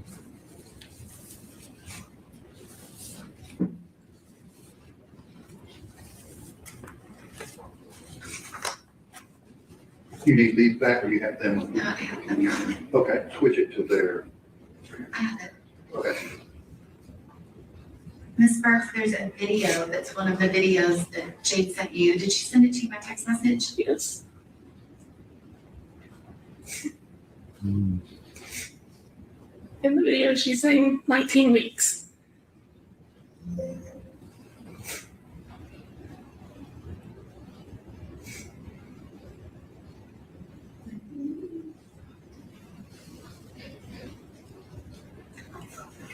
Can Jade send you videos and pictures like that often? I think the jury's impression right there, you see this mother adores the baby in her womb. She's not going to do anything to hurt that baby. She's the kind of mother that's going to do everything she can to protect it. She knows it's coming to a family of love, at least on her extended family there in Arkansas. Little Rock, I've made that trip between Nashville and Little Rock a number of times. It's about 6.5 hours. And so anyway, the thing is that doesn't look like a mother that's going to take any kind of drug in her system, especially not cocaine of all things. Load up on cocaine, you're not used to using it, you've never used it before, and you're going to load up on some cocaine or any kind of very, very harsh drug like that. I don't think so. So I think that's a smart move by the prosecution to play that video of her rubbing her belly like that.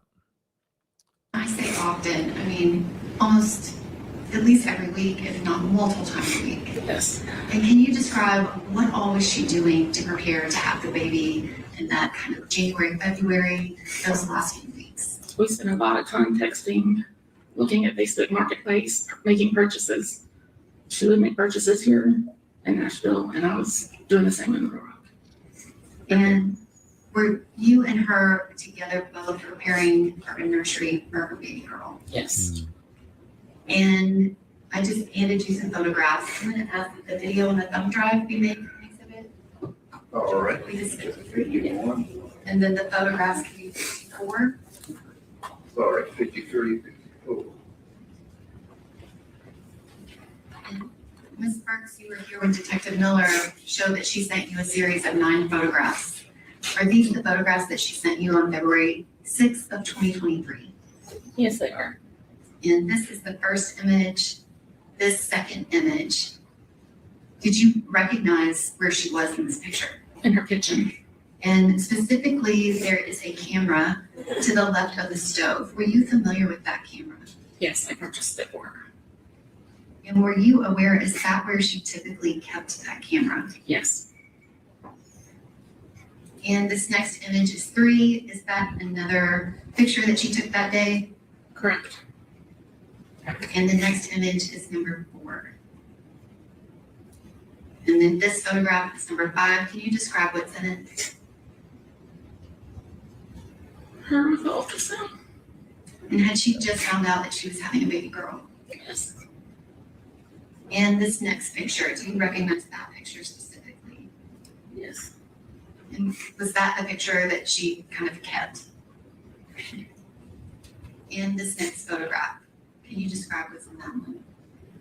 She's holding ultrasound and some Ben and Jerry's half-baked ice cream. And she was about halfway through her pregnancy. Correct. And then this last photograph, Just holding the Ben and Jerry's half-baked ice cream. and then this last one is kind of a collage pic that she sent you of multiple things. Is that right? Correct. That time frame right then when she was sending you those photographs, she had just had the appointment about the gender, and was there something going on with her pregnancy where she was going to have some more appointments that week? Yes. When they did the ultrasound, they spotted something on the heart. And so they wanted to do some testing to make sure that the baby did not have any kind of Down syndrome or anything else wrong with it. When you talked to your daughter about that, was she upset about it, or was that a huge concern for her? Of course, she was nervous, but stayed very positive. We And- both were positive. And did she find out soon after that that everything was fine? Yes. Those pictures that she took, which she took a lot of pictures that day in the kitchen, I guess, were you aware of her social media? Did you guys communicate on social media sometimes Yes. with Instagram and other platforms? Yes. Did she post any of those pregnancy photos to her social media? No.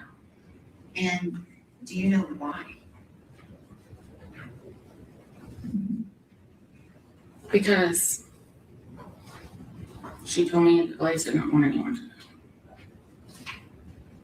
So she kept everything private.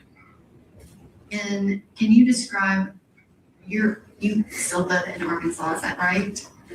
Were you allowed to tell all of your friends about Jade's pregnancy? No.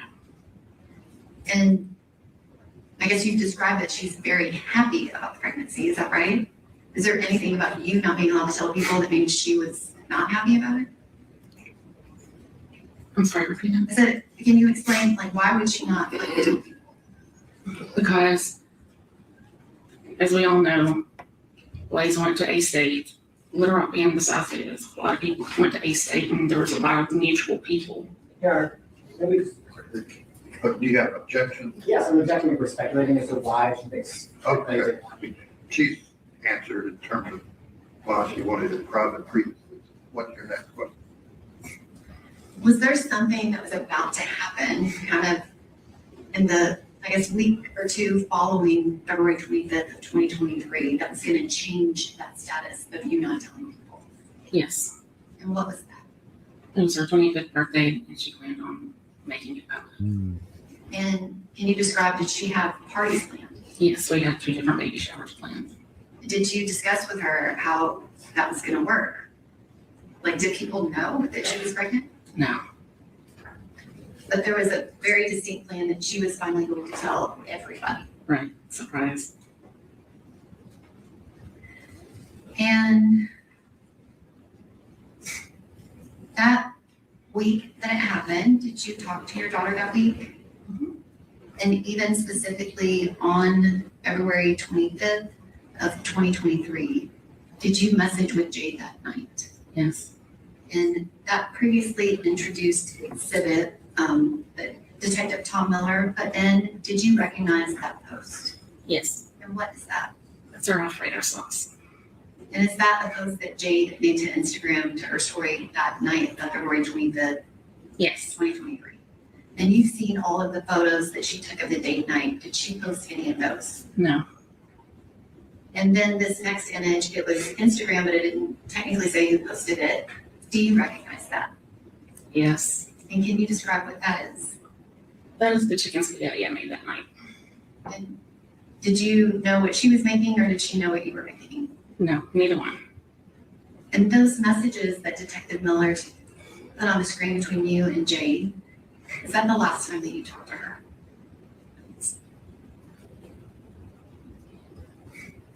Yes. Can you describe how you found out? I received a phone call from Najee Jackson. And can you describe how Ms. Jackson sounded on that phone call? She was crying. She was frantic. Just said something's happened and I'm on my way. I can't get to her fast enough. And did Ms. Jackson tell you what she heard Jade say? Yes. And what did you do when she called? My husband and I were out. We went straight home, packed a bag, and headed to Nashville. And what time did you get here? Approximately 3:30 in the morning. And when you arrived, who was at the hospital? Her stepmom stayed by her side until I could get here. And was Ms. Jackson still there? No. Were any of her other friends there? No. Was this, She was in ICU and was not allowed to have visitors at the time. did you at any point see Mr. Taylor there? Yes, when he arrived. He was in the parking garage because he'd been asked to leave once they moved her to ICU. Had you ever seen him before? Never. That was the first night I ever spoke to him. And did he speak to you? Yes. And did he tell you what happened to Jade? That he thought she had an allergic reaction. Did he tell you anything about what Jade said on that 6-minute and 9-second call? That was not mentioned. And after that moment, did you see him again? No. Can you describe that time frame of being at the hospital? Who was there and kind of what was going on? For the first few days, only her parents were allowed in the room. And then once we determined, Which meant first, I'm gonna get to that part.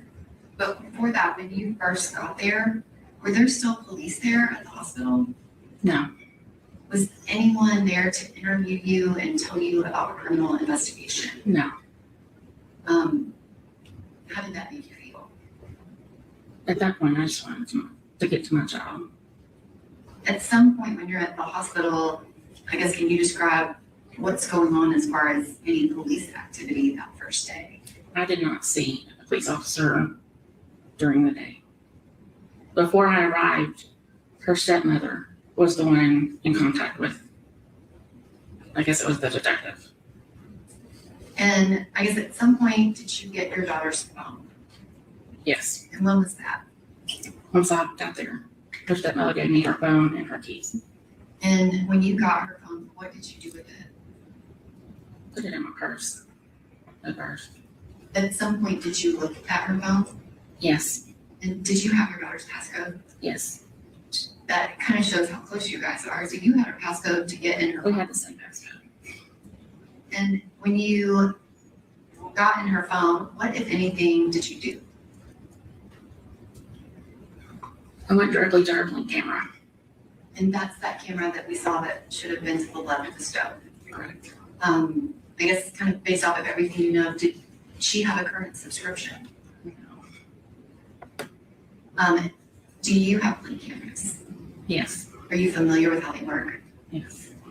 If you don't have a subscription, can you still see a live feed? Yes. And can you describe when you looked in her phone, what was it an image of? Her balcony with her blinds open, looking out her window onto her balcony in her bedroom. Can you describe, did that seem normal or what did you think when you I saw it? immediately went into a panic asking why her camera had been moved because I knew my child had her camera in her kitchen facing her door. And at that point, did you know whether or not Mr. Taylor had access to that apartment? Whether or not he had a key? I know he did not have a key Okay. because she only had one key. And what was your involvement, if any, in people going over to the apartment? As soon as I got off the phone with Ms. Jackson and I realized that they were headed to the hospital, I immediately called her friend Lauren and said, I don't know what's going on. I need to go straight to Jay's apartment and lock it up. It does not need to be left unlocked. I said, I need you to get her apartment key and take it to Andrea at the hospital. And that's what she did. And you know that friends, Ms. Franklin, they went back to the apartment. Was that something that you directed them to do? After discussing the whole camera situation and not knowing, the detective called her stepmother, Andrea Brown. She asked, could we go to the apartment? And we were told yes. And was that the detective that was there the first night or Detective Reese? The one that was there the first night. So your impression is that you all had permission, nobody else was I would coming? never have gone into that apartment if we'd have been told not to.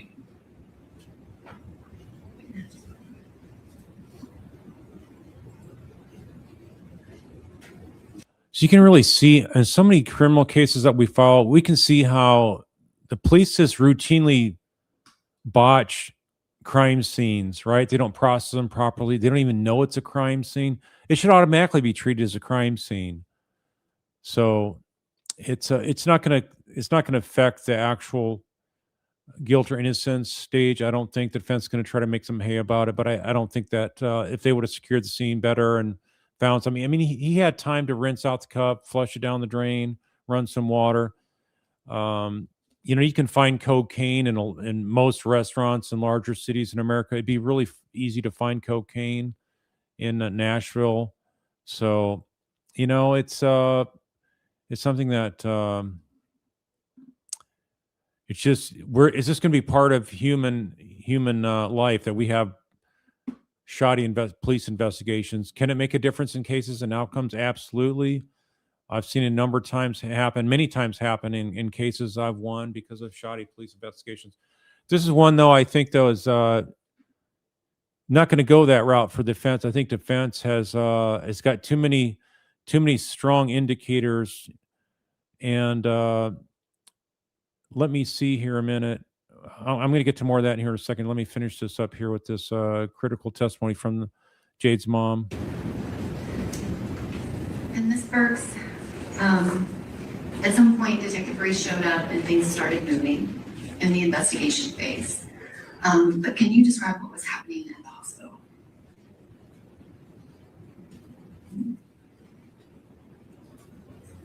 My child just laid there on life support. When we got there, she was having seizure-like activity.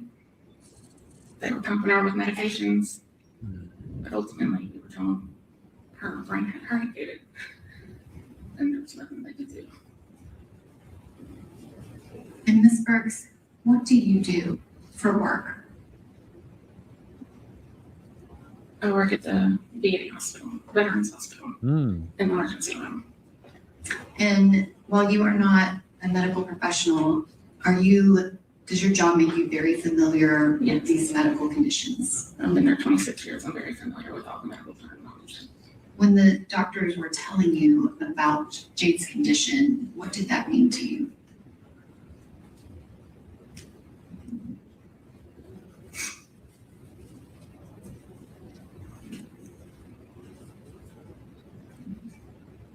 husband that could be there to bring my baby back. And what did they tell you about Jade's unborn baby? The length of time that she went without oxygen and the baby went without oxygen. And she's in that condition, therefore, the baby wouldn't have been viable. And did you even consult with a doctor at your hospital about what they were saying? I did. And based on everything that the doctors were telling you about whether her baby could survive, what decision did you all have to make?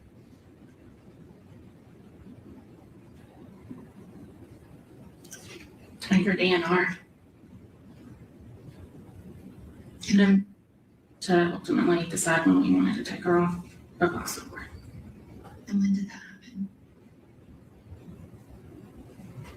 On her 25th birthday. Thank you, Ms. Brooks. I don't have anything else.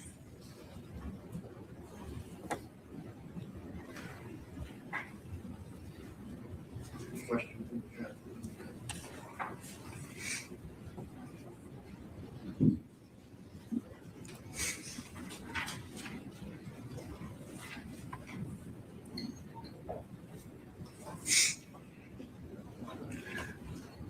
Ms. Burks, I know this has been very difficult. You've been here all week, or in the week, so just have a few questions for you, okay? I think you mentioned, so I want to make sure I understood it. Before the 25th and the 26th, you never met Mr. Taylor, right? Correct. Okay, Joy Moore, you're saying not convinced you want her dead. You just want her not pregnant. Well, if you wanted the baby dead, that's murder. Okay. And if you give somebody a lethal amount of drugs, even if you don't think it's lethal and it winds up killing them, that's under Tennessee law murder as well. So you can't say, and I don't believe he intended to kill the mom either, but under the law, you give somebody something like that, a cocktail like that, and slip them something in their drink, you spike their drink. Sorry, whatever happens, you're responsible for fully. And if they die, that's murder. You never talked to him on the phone? Correct. Your daughter, Jade, had maybe mentioned to him. That was kind of the extent of your contact with Mr. Taylor? Correct. He was around at one time, and I said to him, I said hi. Like a video call or a phone call or something? Muffin, you're saying, well, what's the proof he gave her drugs? Well, it's circumstantial proof, okay? So that's what we have in American justice system is she was alone with him when she died. You put a massive amount of cocaine in somebody, it's going to happen very quickly. So, and he's not being straightforward on what happened. And she surely would not use drugs without him knowing about it. It just doesn't make, none of that makes any sense. So the only thing that makes sense is that she was slipped the cocaine in her drink or in her food. And then you look at motive. In any criminal case, especially a murder case, look at motive. And motive is tied in very, very strongly of this case was he didn't want to have to pay child support the rest of the child's life through 18. So that's a huge amount of money. You're probably talking about 600 some thousand bucks over 18 years. So you add all that up, you add up the fact that he was going to poison somebody else's child if she wasn't agreeing to abortion, his girlfriend Xavier. So what's that all add up to be? It's like no reasonable doubt at all to this jury. This jury's going to find him guilty. I would be utterly shocked if it's not a conviction here. So let's see what the rest of this is. I don't remember if it was a video call. I just remember one time she was around him and I said, "Tell him I said hi." But I've never personally spoken with him. So your comment that her not wanting to post things publicly was because of Blaise never told you that, right? Yeah, I never spoke with him. Okay, I just want to make sure I understood. That was from Jade, right? Correct.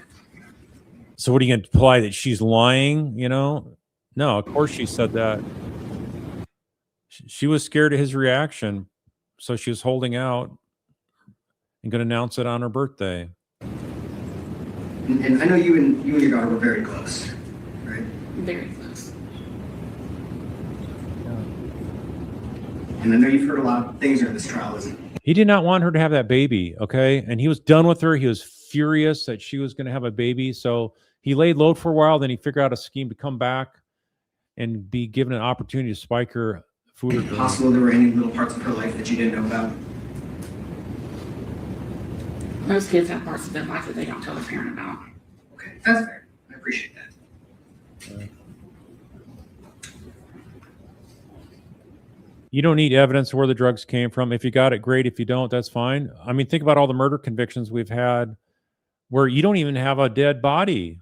There's not even a dead body found, and people across America are convicted of murder because you have circumstantial evidence, right?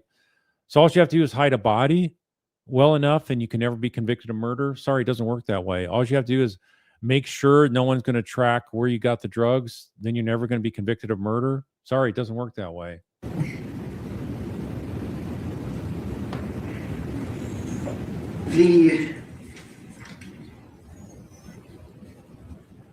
Before you, actually, I'm sorry. Before you got, so, let me get this right. The party that you were gonna have on the 25th birthday, where she was gonna have a baby shower and all that stuff. We weren't having a baby shower on her birthday. We were having a birthday dinner. Oh, was the baby shower around then? The baby shower was going to be in April. Okay, I'm sorry. I thought you were having like a joint birthday party, baby shower. No. What are you going to get out of this? I don't know why defense needs to cross-examine this mom. Do you know if Blaise was invited to that? No, it was here in Little Rock. Okay, so far as you know, he maybe didn't even know about that, right? I'm not sure if he knew or not. So you don't have any information that Mr. Taylor was even aware that Jade was going to go public about her pregnancy on her 25th birthday? I'm not sure. Okay, thank you.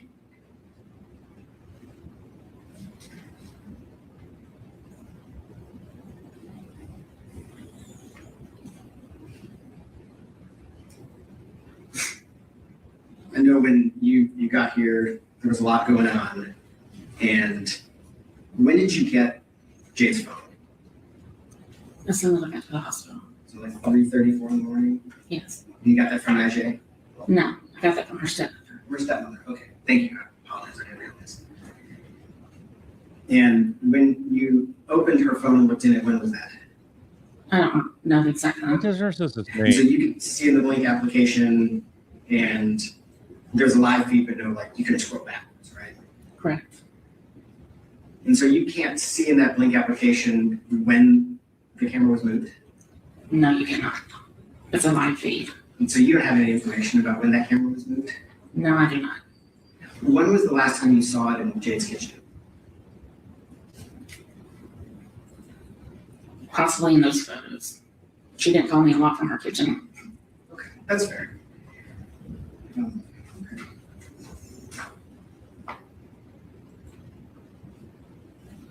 Thank you. Can you redirect? I don't know what they got out of that.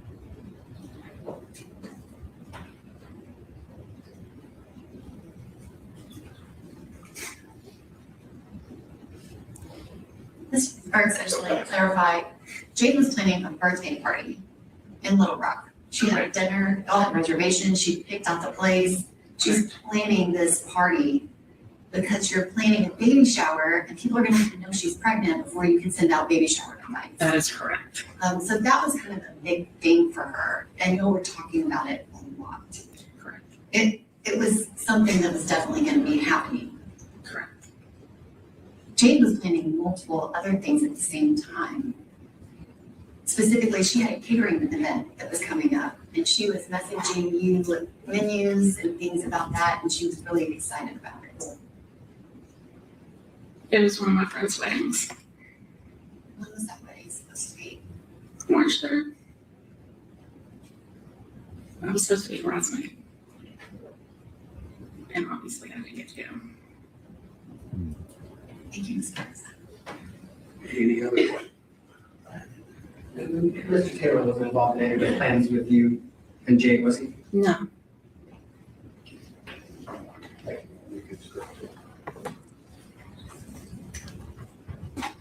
He was involved in another relationship. So that's the key takeaway here that I also want to highlight. I'm not going to show that testimony. that evidence. But let's see. Other court evidence accounted for the fact that the very day that Taylor allegedly poisoned his pregnant girlfriend, Jade, he was actively texting Xavier, the one we heard about through Apple, professing his love for her and telling her to quote unquote trust him. So he had this double life he was running, and maybe she knew about something having to do with this plan. We don't know, but isn't it interesting? The exact plan he was using as a backup plan for Xavier is what he winds up doing with Jade, except he gave her too much of cocaine, and so it wound up killing both her and the baby. So that's what the evidence looks like. I think the evidence is going to be strong enough to get a conviction beyond a reasonable doubt. As far as the defense and what they do, since the prosecution has rested, tomorrow the defense can present their case if they have one. I don't know what they could really present that's going to try to help them in any way, other than maybe they'll present some character evidence, talk about what a great guy he is, that he's peaceful, has a non-violent personality and stuff like that. But even that's can be a slippery slope, because there's some things that the prosecution may know that we don't know here through the information on the internet that could impeach that kind of evidence. So do I think he's going to testify? I hope he testifies. That's going to help seal the outcome, but I don't think the defense is going to have him testify, because if he says anything wrong, one thing wrong, the jury's just going to say, yep, sure enough, he's a part of this plan the prosecution's laying out. So I do not see him testifying. I think it's extremely risky. Does he maybe think he can testify and make it sound all great and like he's this falsely accused guy and had nothing to do with this? I just don't see that happening. He may think he's a smooth talker when he gets in trouble, but he did not look smooth talking on the 911 call. We did not see any smooth, credible talking from when he was at the hospital and being interviewed by the police officers. So he's very fidgety and nervous. So I just don't see him taking the stand. If I had a client like this here in Texas, on this kind of fact pattern, I would advise my client not to testify. And so I don't think there's going to be a lot from the defense at all.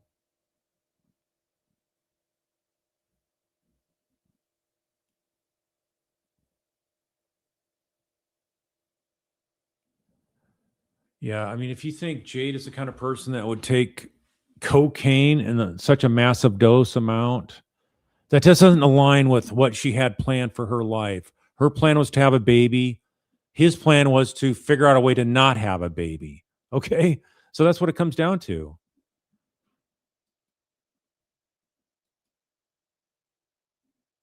So, yes, this case I think will be over with before the 4th of July. There's no way I see them presenting days of testimony. I don't think it's going to last that long. They may not call anybody. They don't have to present anything.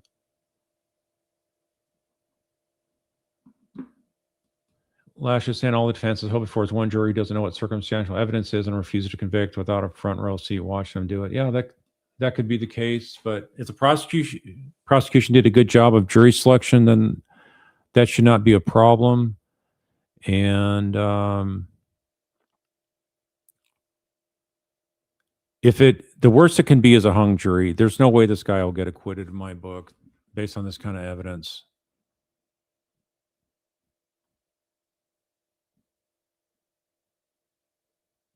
I think it's a pretty clear-cut case.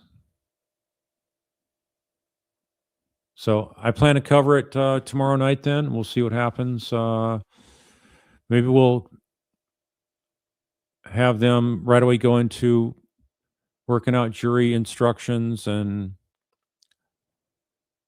have jury instructions and closing arguments tomorrow. Maybe is it possible we could have a verdict tomorrow? I don't think so. I think they'll have some evidence.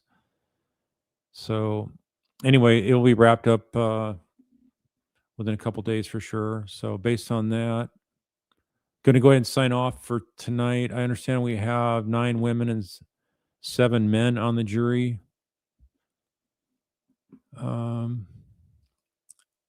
Kathy Vetter bringing in her drug dealer. They could try doing that, but you're also, the thing is, she's dead. Jade is dead. So if you try smearing her too much, that can backfire. So the thing is, was she doing drugs during the time she found out she was pregnant? That's only a few month window. I just don't think they're going to find it. Can they find even anybody say that she ever had a history of using cocaine? I doubt they can find anybody doing that. Okay, Ruth Ann says that defense said they have 10 witnesses, won't say if they're going to call them all. Yeah, I mean, defense make a big showing of, we got all these witnesses, and they wind up not calling any or only a few. So I don't, if they do have 10 witnesses, there'll be 10 quick witnesses. So I don't see any testimony lasting beyond Tuesday. If they do, but there's stuff they can open the door on that can always backfire on them. So that's the problem. If you call defense witness, the prosecution could flip some of those witnesses.